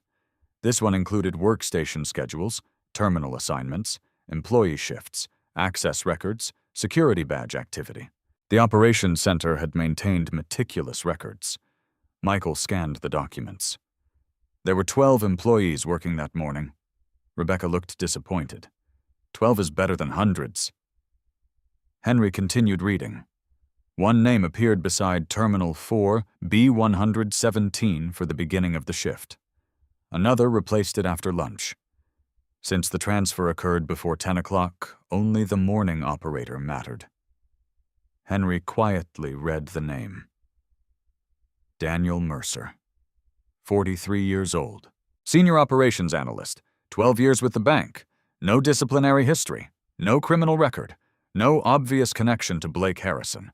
Michael searched public databases immediately. Nothing unusual. Rebecca remained cautious. That doesn't mean anything. Henry agreed. He may have followed instructions. Michael looked up. Or someone used his workstation. Henry nodded. Exactly. Rebecca prepared another legal request. I want badge access. Camera footage. Supervisor communications. Everything. As she organized the paperwork, Henry continued reviewing the system logs. One final detail stood out. Immediately before the administrative override, another system had accessed the transaction. Authorization review queue. He frowned. Michael. What now? This queue. What about it? It usually assigns cases automatically. So, if Mercer received the alert, Henry paused. Someone first placed it into his queue. Michael understood instantly. So another employee touched the transaction first. Possibly. Rebecca looked between them. Can we identify that person? Henry shook his head. Not from these logs. But there should be another record. What kind? Queue assignment history. Rebecca smiled. Then we'll ask for it. As the meeting ended, Henry stood by the office window overlooking downtown Columbus. For weeks, every discovery had raised more questions than answers. Today felt different. The evidence was no longer based on assumptions. The bank's own systems had confirmed that the transfer was flagged as risky. The bank's own records had confirmed that someone manually overrode the warning. The bank's own workstation assignments had identified the employee sitting at the terminal. Yet Henry couldn't shake one persistent thought. People rarely risk successful careers to approve suspicious transactions for strangers. If Daniel Mercer had pressed the approval button, someone had almost certainly asked him to do it. The question was no longer whether the transfer had received special treatment. The question was who possessed enough influence inside the bank to make a 6-second approval seem perfectly ordinary. And somewhere in the records that had not yet been produced, Henry believed the answer was already waiting. The courtroom calendar showed that formal trial was still months away. Discovery, however, had entered a new phase. The bank's supplemental production had shifted the balance of the case. What had once appeared to be a dispute over marital assets now included documented evidence of a flagged transaction, a manual override, and an internal operations center where someone had approved the transfer in only 6 seconds. Rebecca Lawson expected resistance. She did not expect it to arrive so quickly. 3 days after receiving the authorization logs, an email appeared in her office inbox. The sender represented Harrison Development Group. The subject line contained only 4 words: confidential settlement proposal. Rebecca did not open it immediately. Instead, she called Henry. "I think we've reached an interesting point." "What happened?" "They want to talk." Henry was silent. "They're offering to settle. They're asking whether we're willing to discuss resolution before additional discovery." Henry immediately understood why the timing mattered. "What records are still outstanding?" Rebecca glanced at her notes. "Cue assignment history." "Internal communications." "Operations Center supervision." "Additional financial records." "So they're contacting us before those arrive." "Exactly," Henry answered quietly. "I'm coming over." An hour later, Henry and Michael Carter sat across from Rebecca inside her conference room. She projected the email onto a large monitor. It was polite, professional, carefully worded. No admission of liability, no acknowledgement of wrongdoing. Only a request for confidential settlement discussions. Michael leaned back. "They're nervous." Rebecca nodded slightly. "Possibly." Henry read the message again. "There isn't a dollar amount." "No, they want to measure our position first." Michael folded his arms. "They're trying to discover what we know." Rebecca smiled. "That's one possibility." Henry looked toward her. "What do you recommend?" "I recommend saying yes." Michael looked surprised. "You do?" Rebecca nodded. "Talking doesn't obligate us to settle?" "It lets us listen." Henry considered her advice. "If we meet them, we ask questions. We reveal nothing." Michael smiled. "That's your specialty." Rebecca returned the smile. "I've had some practice." The meeting was scheduled for the following Tuesday in a neutral conference center downtown. No judge, no witnesses.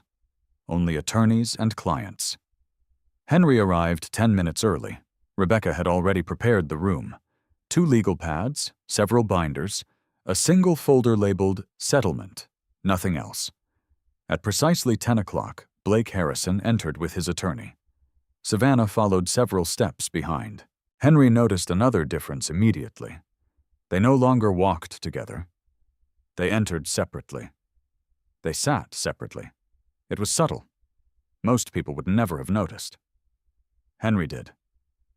Rebecca welcomed everyone politely. "No recording devices. No transcripts.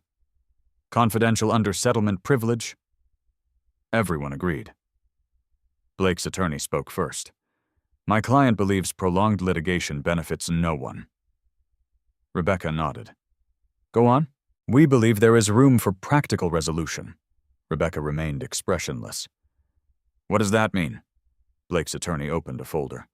My client is prepared to contribute financially toward resolving this dispute. Henry looked at Blake. Blake met his eyes briefly before looking away. Rebecca asked the obvious question. How much?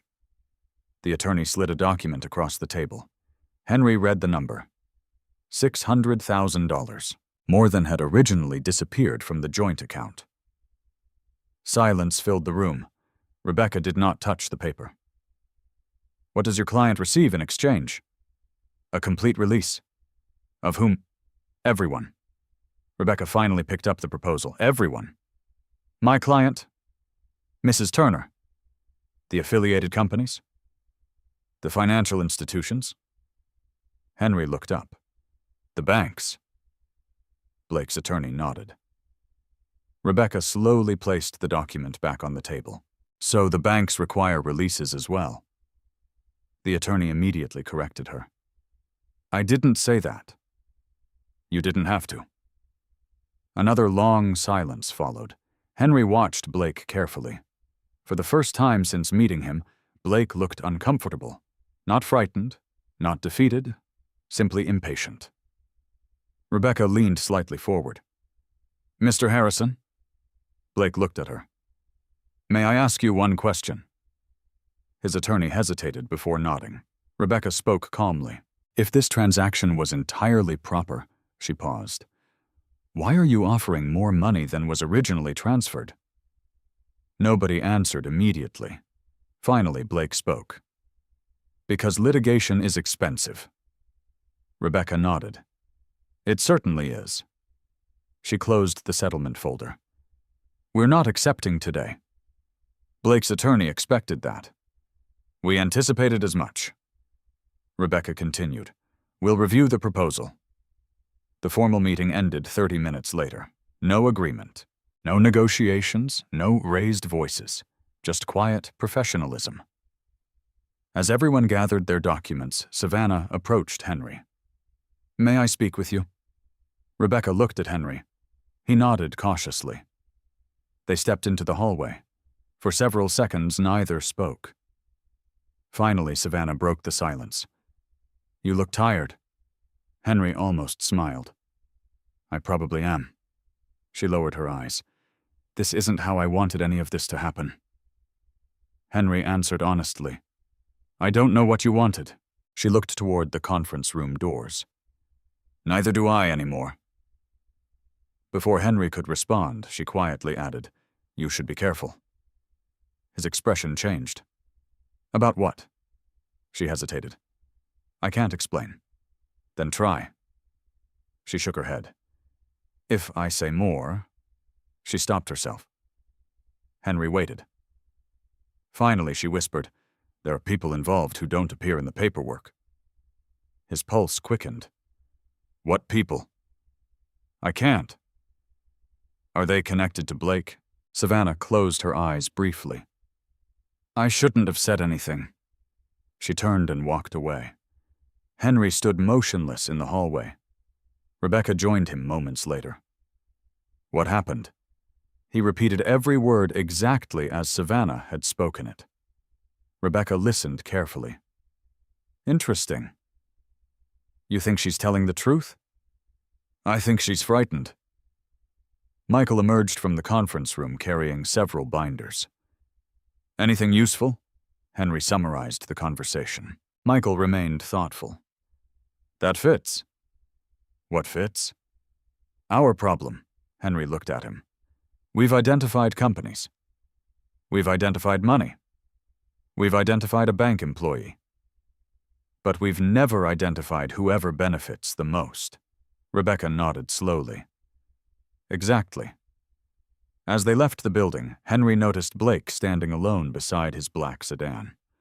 Not speaking on the phone, not talking to his attorneys, simply staring across the parking lot.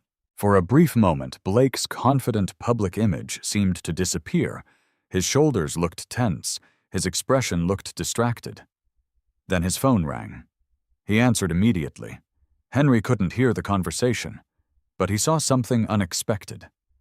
Blake did not speak for several seconds. He simply listened. His expression gradually hardened. Then he answered with only 3 words. "I understand completely." The call ended. Blake looked around the parking lot as though making certain no one had been watching. Then he entered his car and drove away. Henry watched the vehicle disappear into afternoon traffic. Rebecca followed his gaze. "What are you thinking?" Henry answered slowly. "The settlement." "What about it?" "It wasn't about ending the lawsuit." Rebecca waited. "It was about ending discovery." Michael nodded. "They don't care about the money. They care about what we haven't found yet." Henry looked back toward the conference center. Savannah's warning echoed through his mind. There are people involved who don't appear in the paperwork. For weeks, Henry had believed the investigation revolved around Blake Harrison. Now he was no longer certain. Someone had organized shell companies. Someone had approved an impossible bank override. Someone had enough influence to make experienced executives nervous. And someone had just offered $600,000 to prevent the investigation from going any further. Henry knew exactly what his answer would be. They weren't stopping now. The first day of trial arrived on a gray October morning. Henry stood outside the Franklin County Courthouse for several minutes before walking inside. The cool air helped steady his thoughts. Over the previous months, his life had been measured by court filings, discovery, deadlines, financial records, and depositions. Now the investigation would leave conference rooms and become part of the public record. Rebecca Lawson met him near the security checkpoint. "You ready?" Henry gave a small nod. "As ready as I'll ever be." Michael Carter joined them carrying several organized binders. "I've labeled every exhibit by sequence." Rebecca smiled. "I expected nothing less." They entered the courtroom together.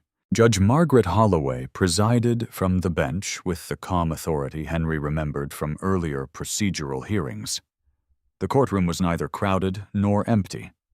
Several reporters occupied the back row drawn by the unusual combination of a divorce proceeding, disputed financial transfers, and allegations involving corporate entities. Blake Harrison entered with his legal team. Savannah followed several moments later. Again, they arrived separately. Again, they avoided speaking to one another before the proceedings began. Henry noticed it immediately. Rebecca noticed it too. The bailiff called the courtroom to order. Everyone stood.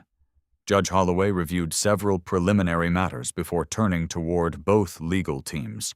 "Ladies and gentlemen, this matter concerns the equitable division of marital assets and several related financial issues. I remind counsel that speculation is not evidence. The court expects testimony to remain focused on verified facts."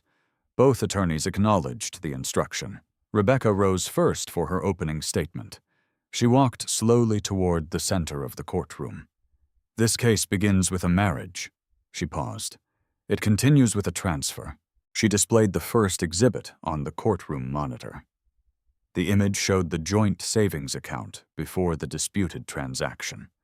Balance: $486,217.43, Rebecca continued.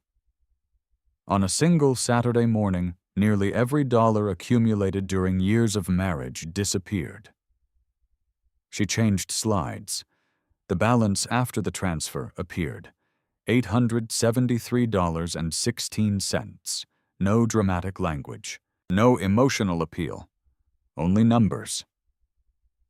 The evidence will show that this transaction did not proceed through ordinary banking procedures. Another exhibit appeared: the authorization timeline.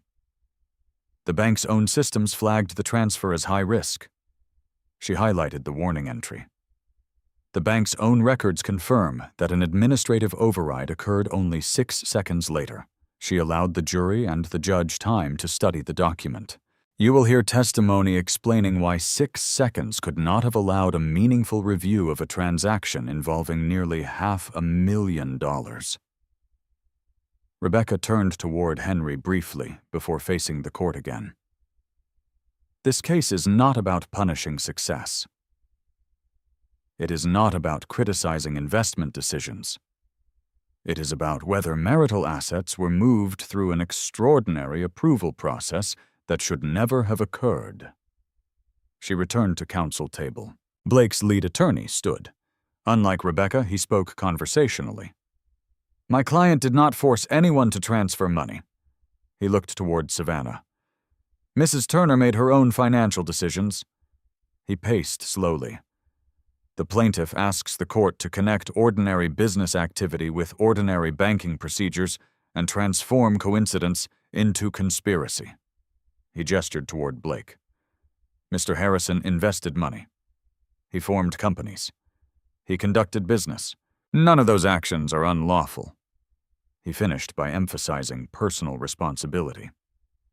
Poor marital decisions do not automatically become legal wrongdoing. Henry listened carefully. The defense had chosen a simple strategy. Separate every event. Treat each action as unrelated. Rebecca intended to connect them.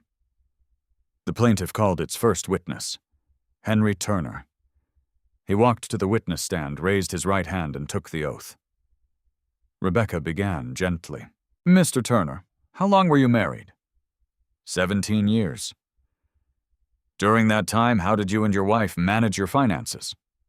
We maintained joint accounts. Were the savings accumulated during the marriage? Yes. Did you authorize the disputed transfer? No. Did anyone request your approval? No. Rebecca presented the account statements. Henry identified them. She then moved carefully through the timeline. The discovery of the empty account, Savannah's departure. The recording in which Savannah admitted the money had already been invested. The routing of funds through Ashcroft Property Holdings. Everything remained factual.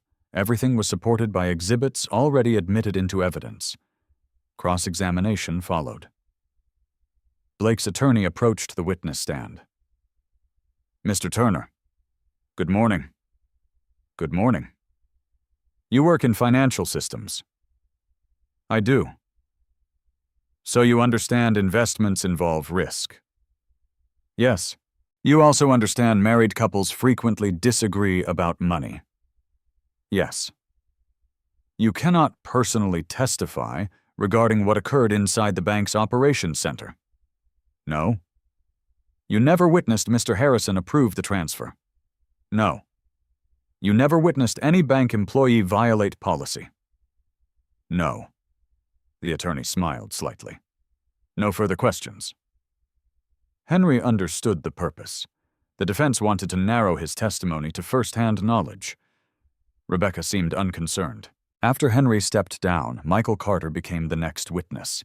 His testimony focused entirely on financial tracing. He explained how the funds moved through multiple corporate accounts within hours. He displayed flowcharts showing each transfer. Every conclusion referenced banking records already produced during discovery. On cross-examination, the defense attempted to characterize the transfers as ordinary corporate cash management. Michael remained composed. Rapid movement alone does not establish misconduct. Correct. But in your opinion? In my professional opinion, these accounts exhibited characteristics inconsistent with ordinary operating businesses. What characteristics? Minimal operating expenses. Temporary balances. Immediate outbound transfers. Limited commercial activity. He never exaggerated. He simply described what the records showed. Judge Holloway asked several clarifying questions herself, ensuring the testimony remained understandable. By late afternoon, the plaintiff rested for the day. Court recessed until the following morning. Outside the courthouse, reporters gathered near the entrance. Rebecca declined every interview. We'll speak through the evidence. She guided Henry toward the parking garage.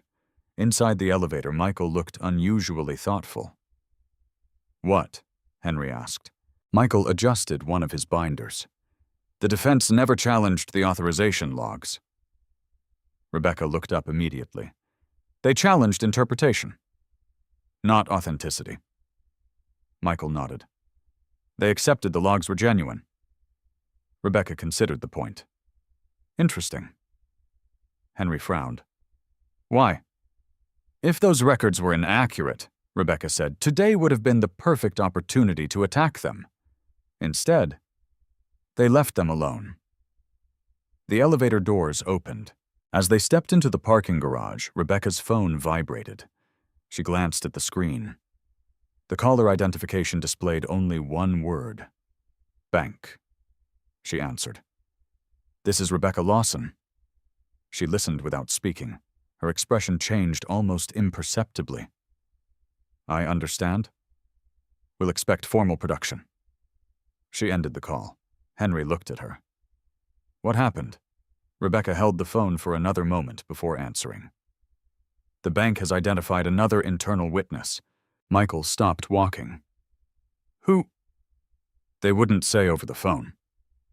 Henry felt his pulse quicken. But they did say one thing. Rebecca looked from Henry to Michael. The witness has requested legal protection before agreeing to testify. For the first time since the lawsuit began, someone from inside the bank appeared willing to speak under oath. And if that witness had been present when the 6-second override occurred, the carefully constructed story Blake Harrison had maintained for months might finally begin to unravel. The second morning of trial began with an unusual level of anticipation. Word had spread through both legal teams before the courtroom opened that the bank intended to produce an additional witness. Neither side knew precisely what the witness would say, but everyone understood the significance. For months, the case had relied on documents. Now someone connected to those documents might testify. Henry took his seat beside Rebecca Lawson. She placed a thin folder in front of him.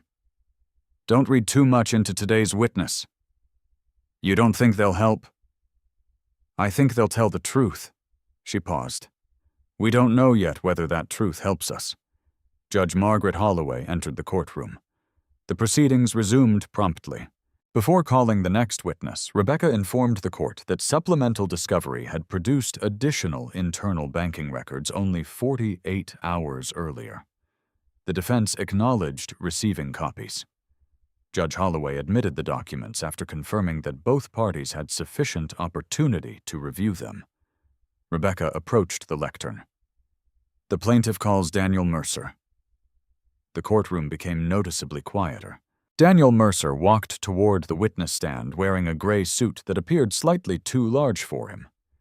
He looked nothing like the powerful executive Henry had imagined during months of investigation. He looked like an ordinary employee. Middle-aged, professional, uncomfortable. After taking the oath, he adjusted his glasses and folded his hands together. Rebecca began simply. Please state your occupation. I am a senior operations analyst. How long have you worked for the bank? Almost 13 years. Were you assigned to Terminal 4 B117 on the morning of March 14th? Yes. Rebecca displayed the workstation assignment log. Does this accurately reflect your assignment? It does. She nodded. I'd like to discuss a specific transaction. Daniel glanced toward the monitor. I understand. Rebecca displayed the authorization timeline. Do you recognize this system report? Yes. What is it? It's an internal authorization log. Is it generated automatically? Yes. Can individual employees edit these timestamps? No. Can they change the sequence after it's recorded? No. So this document accurately reflects system activity? Yes. Rebecca allowed the answer to settle before asking her next question. According to this report, a fraud warning occurred at 9:43:01. Correct. Yes? An administrative override occurred 6 seconds later. Correct. Yes. Rebecca walked closer. In your professional experience, is 6 seconds enough time to investigate a transaction involving nearly $500,000? Daniel answered immediately. No. No further explanation? No. Why not? Because a meaningful review would require additional information. What information? Customer history. Transaction pattern. Supporting documentation. Potential fraud indicators. Rebecca nodded. Can all of that be completed in 6 seconds? No. The defense objected, arguing that the witness was speculating. Judge Holloway overruled the objection. The witness may testify regarding ordinary operational procedures, Rebecca continued. When a transaction receives a high-risk flag, what normally happens? It enters a review queue. What does the analyst do? We examine supporting information. If necessary, we contact supervisors. Sometimes we contact branch personnel. Sometimes we request additional verification. Does that process usually last 6 seconds? Daniel almost smiled. No. Rebecca displayed another exhibit, the queue assignment history. Henry recognized the document immediately. It had arrived only days before trial. Rebecca pointed toward a highlighted entry. Who assigned this transaction to your review queue? Daniel studied the report. I did not. Who did? The system identifies supervisor override. Is that a person's name? No. What is it? It's a supervisory function. Rebecca remained calm. Can ordinary analysts use supervisor override? No. Who can? Daniel hesitated. Operations supervisors. Certain managers. Rebecca asked carefully. So, before the transaction reached you, someone with supervisory authority interacted with it. According to the log, yes. Henry felt Michael shift slightly beside him. This was the first direct testimony confirming that another level of authority had touched the transaction before Daniel ever saw it. Rebecca asked the next question. When the transaction appeared on your terminal, what did you do? Daniel looked down briefly. I approved it. Why? Because it had already been marked. Marked. Supervisor reviewed.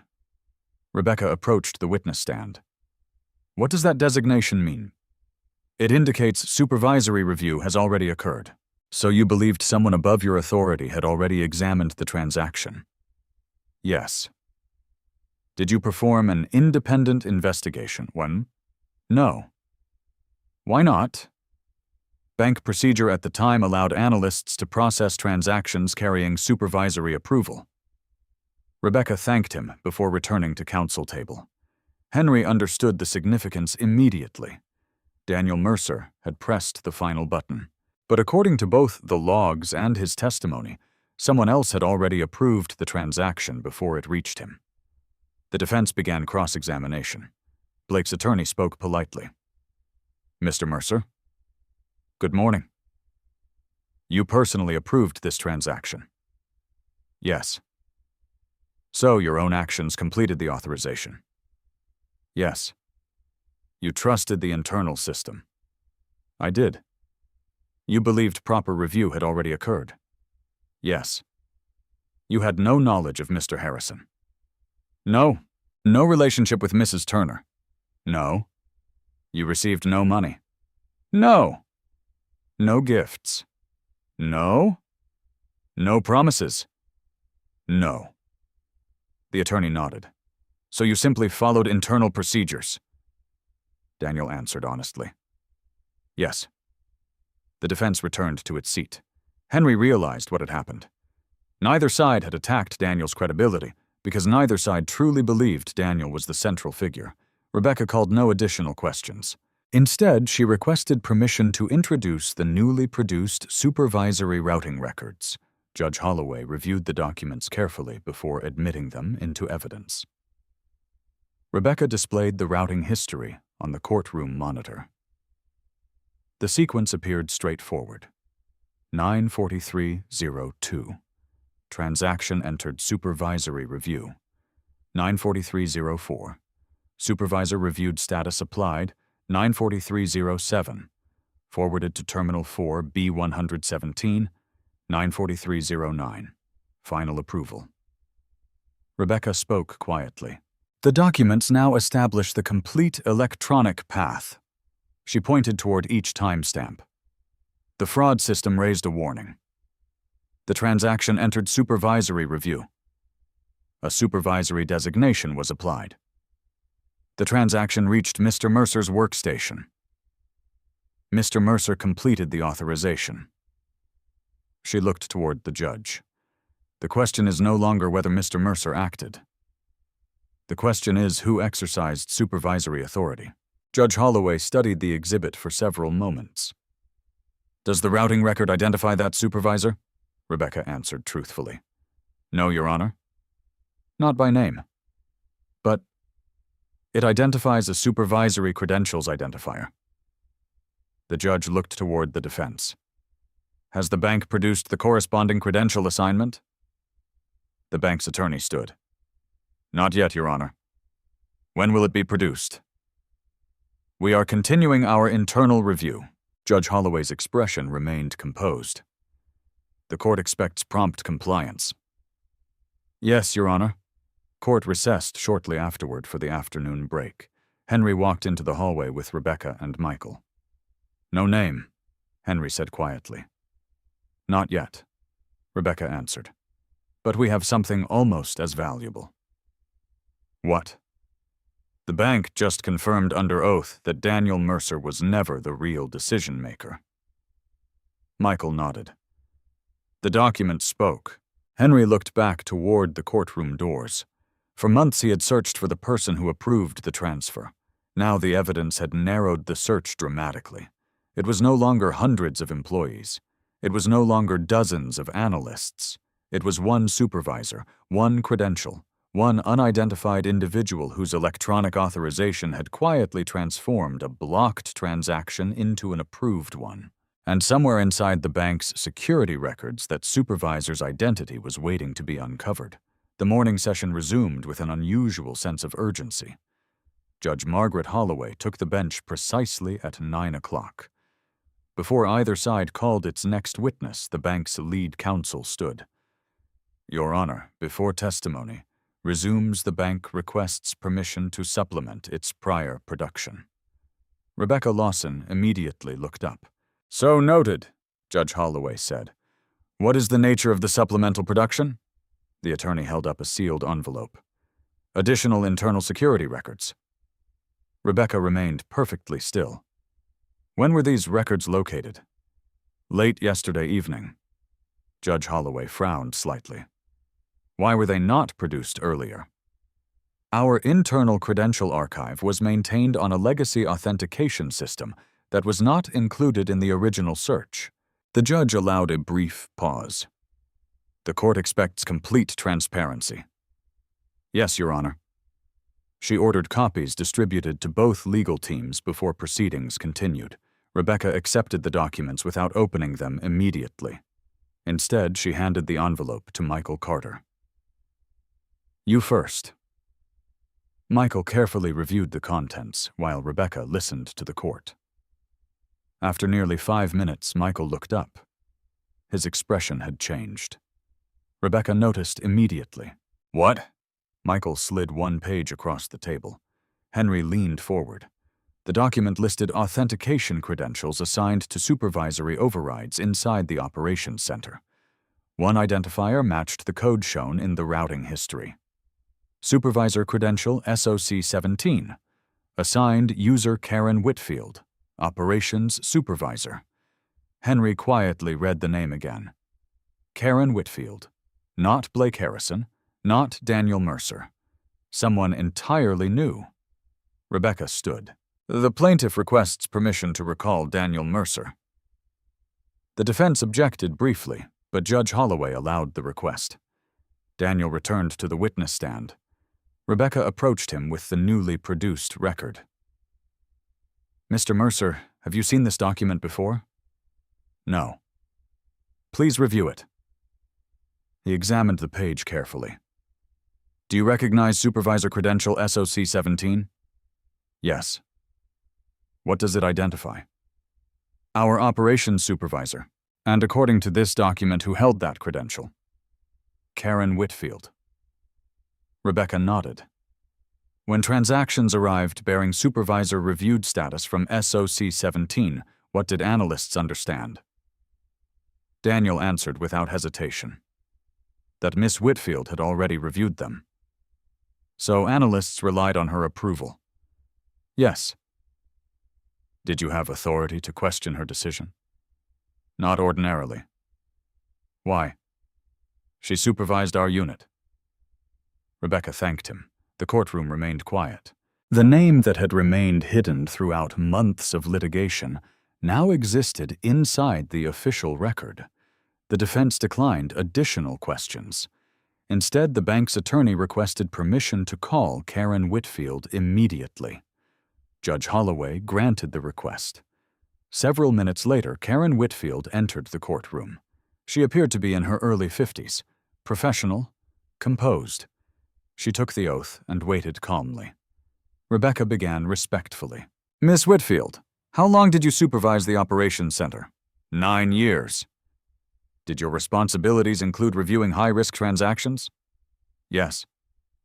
Were your supervisory credentials used on March 14th? Yes. Rebecca displayed the routing history. Specifically this transaction. Karen looked at the document.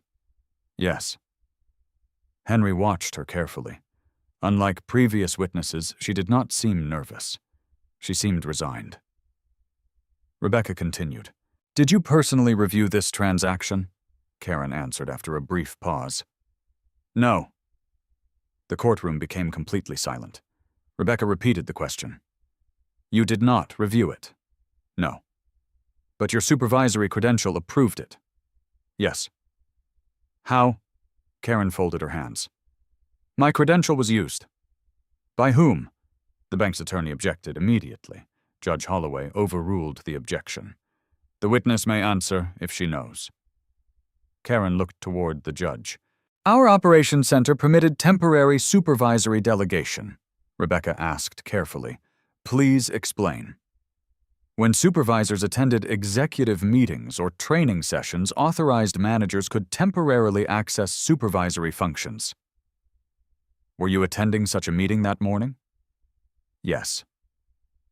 Who received temporary authority? Karen hesitated. I don't remember.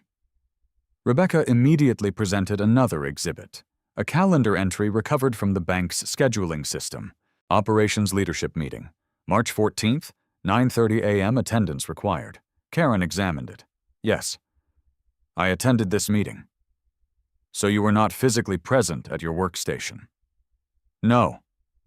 Rebecca moved to the next exhibit, a building access log. It showed Karen entering the executive conference room at 9:28 a.m. She did not leave until after 10 o'clock. The transfer had occurred during that meeting.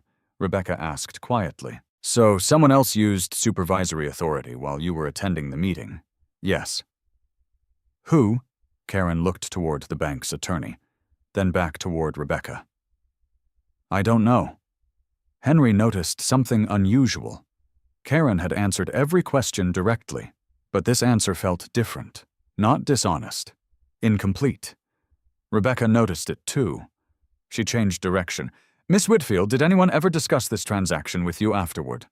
Karen remained silent for several seconds. Finally, she answered. Yes. Who? The director of operations.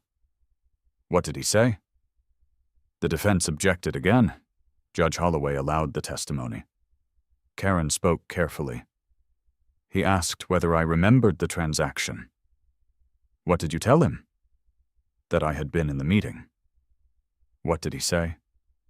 He told me not to worry because everything had been handled properly. Rebecca nodded. Did he explain who handled it? No. Did you ask? No. Why not? Karen looked down. Because by then, legal counsel had instructed us not to discuss the matter internally. Rebecca returned to counsel table for a moment before picking up one final document. This is an internal email. Karen recognized it immediately. Yes.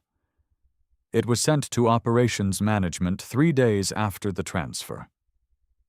Correct. Rebecca projected the email onto the courtroom monitor. Most of the message discussed routine operational matters. Only one sentence had been highlighted. Please retain no personal notes regarding reviewed exceptions until further instruction. Henry felt the atmosphere inside the courtroom change. Rebecca asked, "Did you receive this email?" "Yes." "What did you understand it to mean?" Karen answered carefully. "I understood that any personal handwritten notes should not be retained." Rebecca remained perfectly calm. "Was that ordinary policy?" Karen looked directly at the judge before answering. "No." The defense objected once more. Judge Holloway overruled it. "The witness has answered based upon her professional experience." Rebecca thanked Karen and ended her examination. As Karen stepped down from the witness stand, Henry looked toward Blake Harrison. For the first time during the entire trial, Blake's expression had changed noticeably. He no longer looked merely impatient. He looked concerned. Not because Karen had accused him. She had not. Not because she had identified him. She had not. But because the bank's own witnesses had now confirmed 3 critical facts under oath. The fraud warning had been legitimate. The supervisory review had not been performed by the supervisor whose credentials appeared in the records. And an unusual internal email instructed managers not to retain personal notes about reviewed exceptions. Rebecca quietly organized her exhibits. Michael leaned toward Henry. "They're getting closer." Henry nodded. "They still don't know who used the credential." Michael closed one binder and opened another. "No. But now we know someone inside the bank exercised supervisory authority while the assigned supervisor was somewhere else." Henry looked back at the witness stand. The hidden truth was beginning to emerge. It was no longer hidden inside financial statements or transaction logs. It was hidden inside the actions of people who had assumed no one would ever compare security records, calendar entries, access logs, and internal emails side by side. For months, each document had appeared ordinary on its own. Together, they told an entirely different story. And Rebecca was only one witness away from asking the question that everyone in the courtroom now wanted answered. Who had actually used Supervisor Credential SOC-17? The courtroom felt noticeably different when the trial resumed the next morning. The previous day's testimony had shifted the focus of the case once again. No witness had identified the individual who used Supervisor Credential SOC-17, but the evidence had established something equally important. The credential had been used while its assigned supervisor was attending a mandatory executive meeting elsewhere in the building. Judge Margaret Holloway took the bench promptly. Before Rebecca Lawson called another witness, the bank's attorney stood. "Your Honor, before the plaintiff proceeds, the bank wishes to make a stipulation." Rebecca looked up. Judge Holloway nodded. "Proceed." The attorney spoke carefully. "The bank stipulates that Supervisor Credential SOC-17 was not used by Karen Whitfield during the disputed transaction." The courtroom remained silent. Rebecca made no effort to hide the significance of the statement. "You further stipulate that the transaction proceeded under delegated supervisory authority." "Yes." "And that the identity of the individual exercising that authority cannot now be conclusively determined from the remaining authentication records." After a brief consultation with his colleagues, the attorney answered. "Yes." Henry absorbed the words slowly. The bank had not identified the person responsible, but it had formally admitted that Karen Whitfield had not approved the transfer herself. Rebecca thanked the court. No further witnesses from the bank. Instead, she called one final witness, Michael Carter. Michael returned to the witness stand carrying only a single binder. Rebecca approached him. "Mr. Carter, throughout your investigation, what was your primary responsibility?" "Tracing the movement of funds." "Were you able to determine whether the marital savings remained invested for Mrs. Turner's benefit?" "No." "What did your analysis show?" Michael opened his binder. The money moved through multiple corporate accounts. He displayed the transaction chart already admitted into evidence. Did any substantial portion return to Mrs. Turner? No. Did the money remain inside Ashcroft Property Holdings? No. What happened? It continued moving through affiliated entities. Rebecca asked another question. Based on the records produced during discovery, did those transfers appear to support ordinary household expenses? No. They were corporate transfers. The defense cross-examined briefly. Mr. Carter, can you testify that every transfer violated the law? No. Can you testify that every company lacked a legitimate business purpose? No. Can you identify every ultimate recipient? No. Michael answered each question honestly. When he stepped down, Rebecca rested the plaintiff's case. The defense presented only 2 witnesses. A corporate accountant from Harrison Development Group testified that intercompany transfers were common in large real estate organizations. An executive from the bank described general authorization procedures and acknowledged that policies had since been revised to eliminate temporary supervisory credential delegation. Neither witness directly contradicted the plaintiff's evidence. Instead, both emphasized ordinary business practices. By late afternoon, the evidence phase concluded.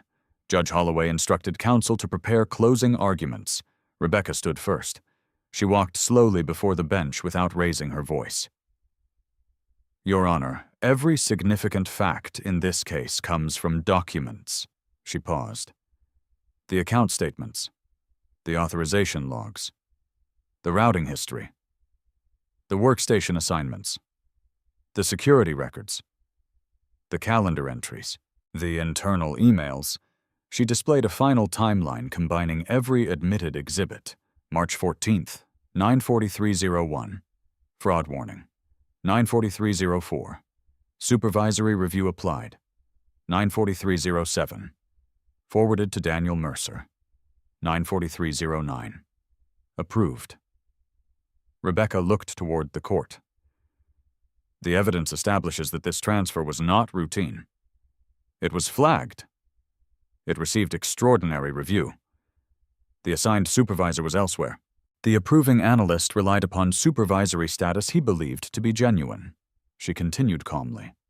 Mrs. Turner acknowledged discussing the transfer with Mr. Harrison before it occurred. Mr. Harrison acknowledged his involvement with the receiving company. The money entered that company before rapidly moving elsewhere. She closed her binder. The plaintiff does not ask this court to speculate. We ask only that the court evaluate the evidence exactly as the documents present it. She returned to counsel table. Blake's attorney rose. He thanked the court before addressing the evidence. The plaintiff has presented an unusual sequence of events. He acknowledged the administrative override. He acknowledged the corporate transfers. He acknowledged the incomplete authentication records. But unusual, he said, does not automatically become unlawful. He argued that no witness had identified Blake Harrison as the individual who approved the transaction. No witness testified that Blake instructed any bank employee. No witness connected Blake directly to the supervisory credential. He concluded simply, the evidence raises questions.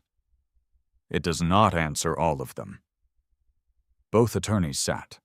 Judge Holloway reviewed her notes for several minutes before speaking. The court has carefully considered the testimony and documentary evidence. She looked first toward Henry. The marital savings accumulated during the marriage constitute marital property. She turned toward Savannah. The evidence establishes that those funds were transferred without the knowledge or consent of Mr. Turner. She continued. The court further finds that the transfer proceeded through an extraordinary authorization process involving administrative review beyond ordinary customer procedures.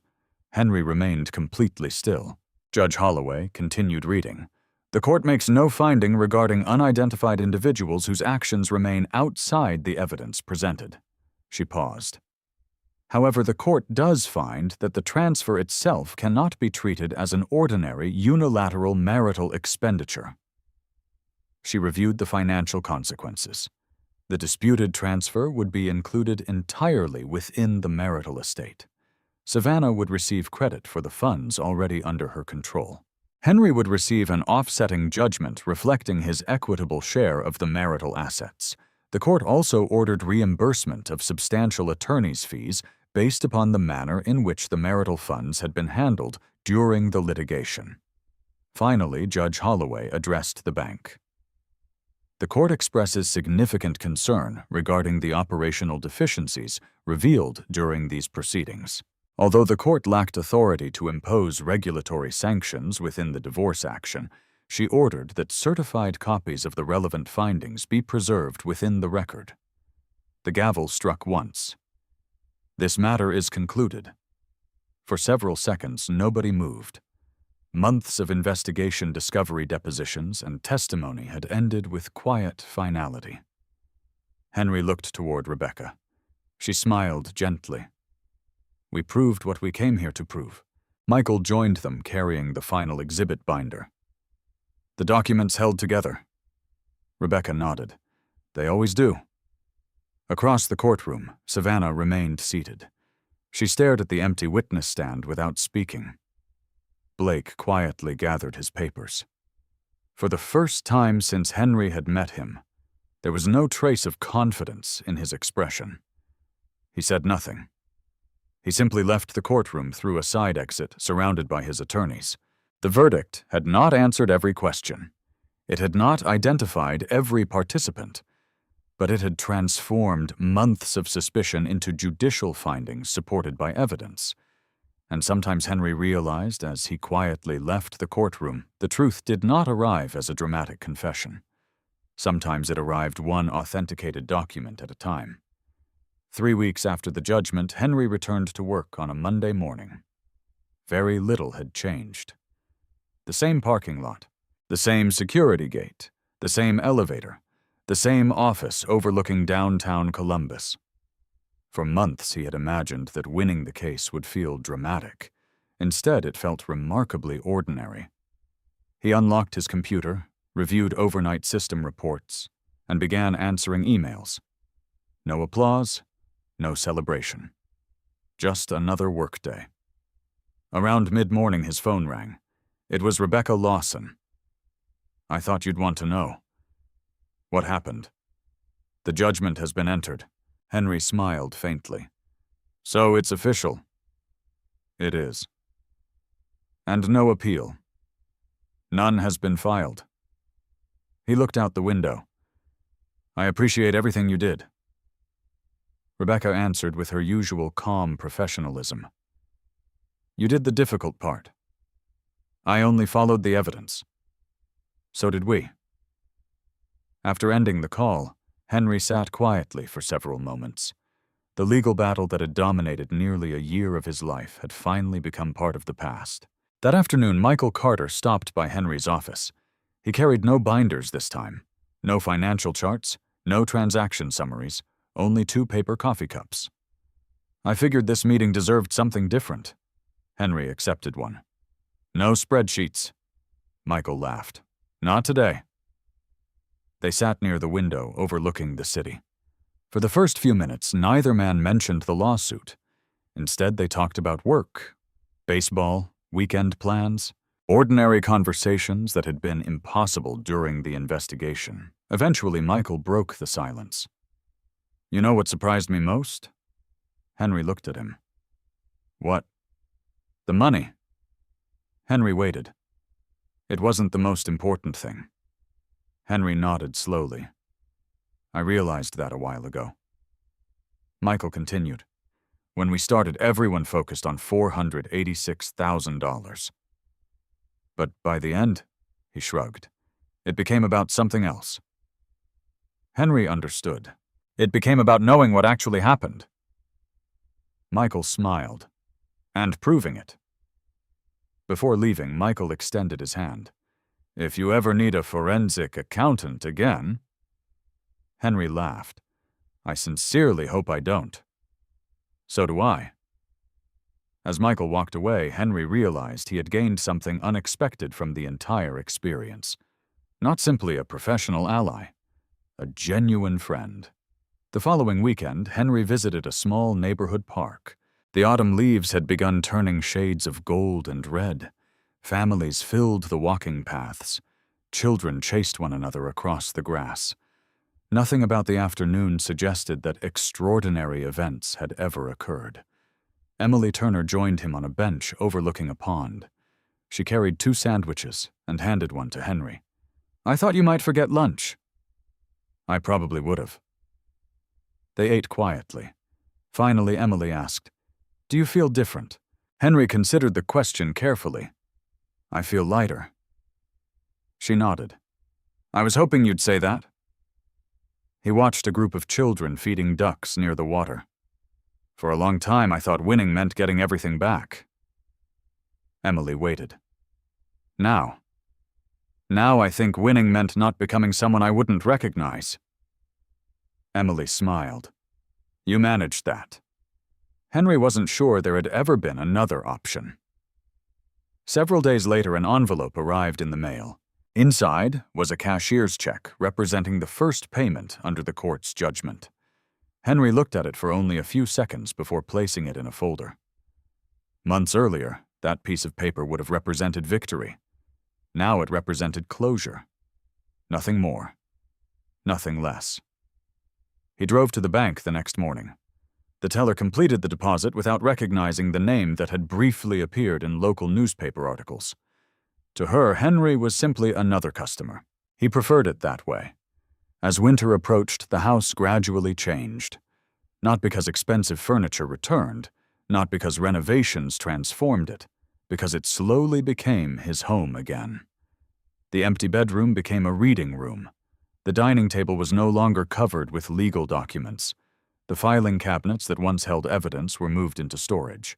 One Saturday afternoon, Henry opened the final litigation box. Inside were copies of every exhibit, bank statements, authorization logs, court filings, deposition transcripts. For a long time, he simply looked at them. Each page had once represented another unanswered question, another obstacle, another uncertain day. Now they represented something entirely different, proof that facts mattered. He closed the box, carried it into the basement, placed it on the highest shelf. He suspected he would never open it again. Just before New Year's Day, Rebecca sent a short email. No legal advice, no attachments, only one sentence. "Congratulations on beginning a quieter chapter." Henry smiled before typing his reply. "Thank you for helping me reach it." He pressed send and closed his laptop. That evening, snow began falling across Columbus. Henry stood on the back porch watching the first flakes settle across the yard. The silence reminded him of the morning after Savannah had left. Back then, the quiet had felt empty. Now it felt peaceful. He understood that the court had not solved everything. It had not answered every question. He would probably never know exactly who had exercised the supervisory credential inside the bank that morning. He would never hear every private conversation that had taken place before the transfer. Some pieces of the story would remain unknown. Surprisingly, he no longer needed them. The evidence had established enough. The court had reached its conclusions. The truth, though incomplete, had been strong enough to withstand scrutiny. Henry took one last look at the snow-covered yard before turning off the porch light. He locked the back door, walked through the quiet house, paused briefly in the hallway, then continued forward without looking back. For the first time in a very long time, tomorrow was simply another day.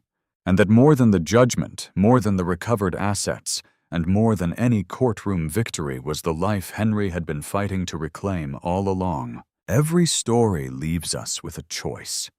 We can allow betrayal to make us bitter, or we can let it make us wiser.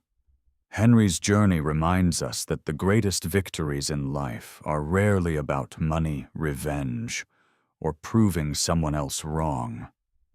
They are about refusing to lose ourselves when everything around us falls apart. Trust once broken may never look the same again, but integrity is something no one can take from us unless we choose to surrender it. Sometimes the truth arrives slowly, hidden inside small decisions, quiet acts of courage, and the determination to keep moving forward when giving up feels easier. Healing is not the moment a judge delivers a verdict or a bank account is restored.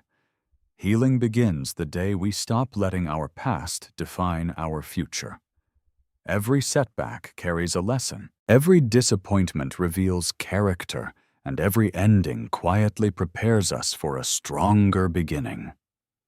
If this story resonated with you, remember that your value is never determined by someone else's betrayal. Your future is built by the choices you make after the hardest chapters of your life. Keep believing in truth. Keep protecting your peace, and never underestimate the quiet strength of perseverance. Sometimes the happiest ending isn't getting back what you lost. It's discovering that you've become someone stronger, wiser, and impossible to break. If this story touched your heart, we'd love to hear from you. Share your thoughts or your own life experience in the comments below. Your words may encourage someone who needs hope today.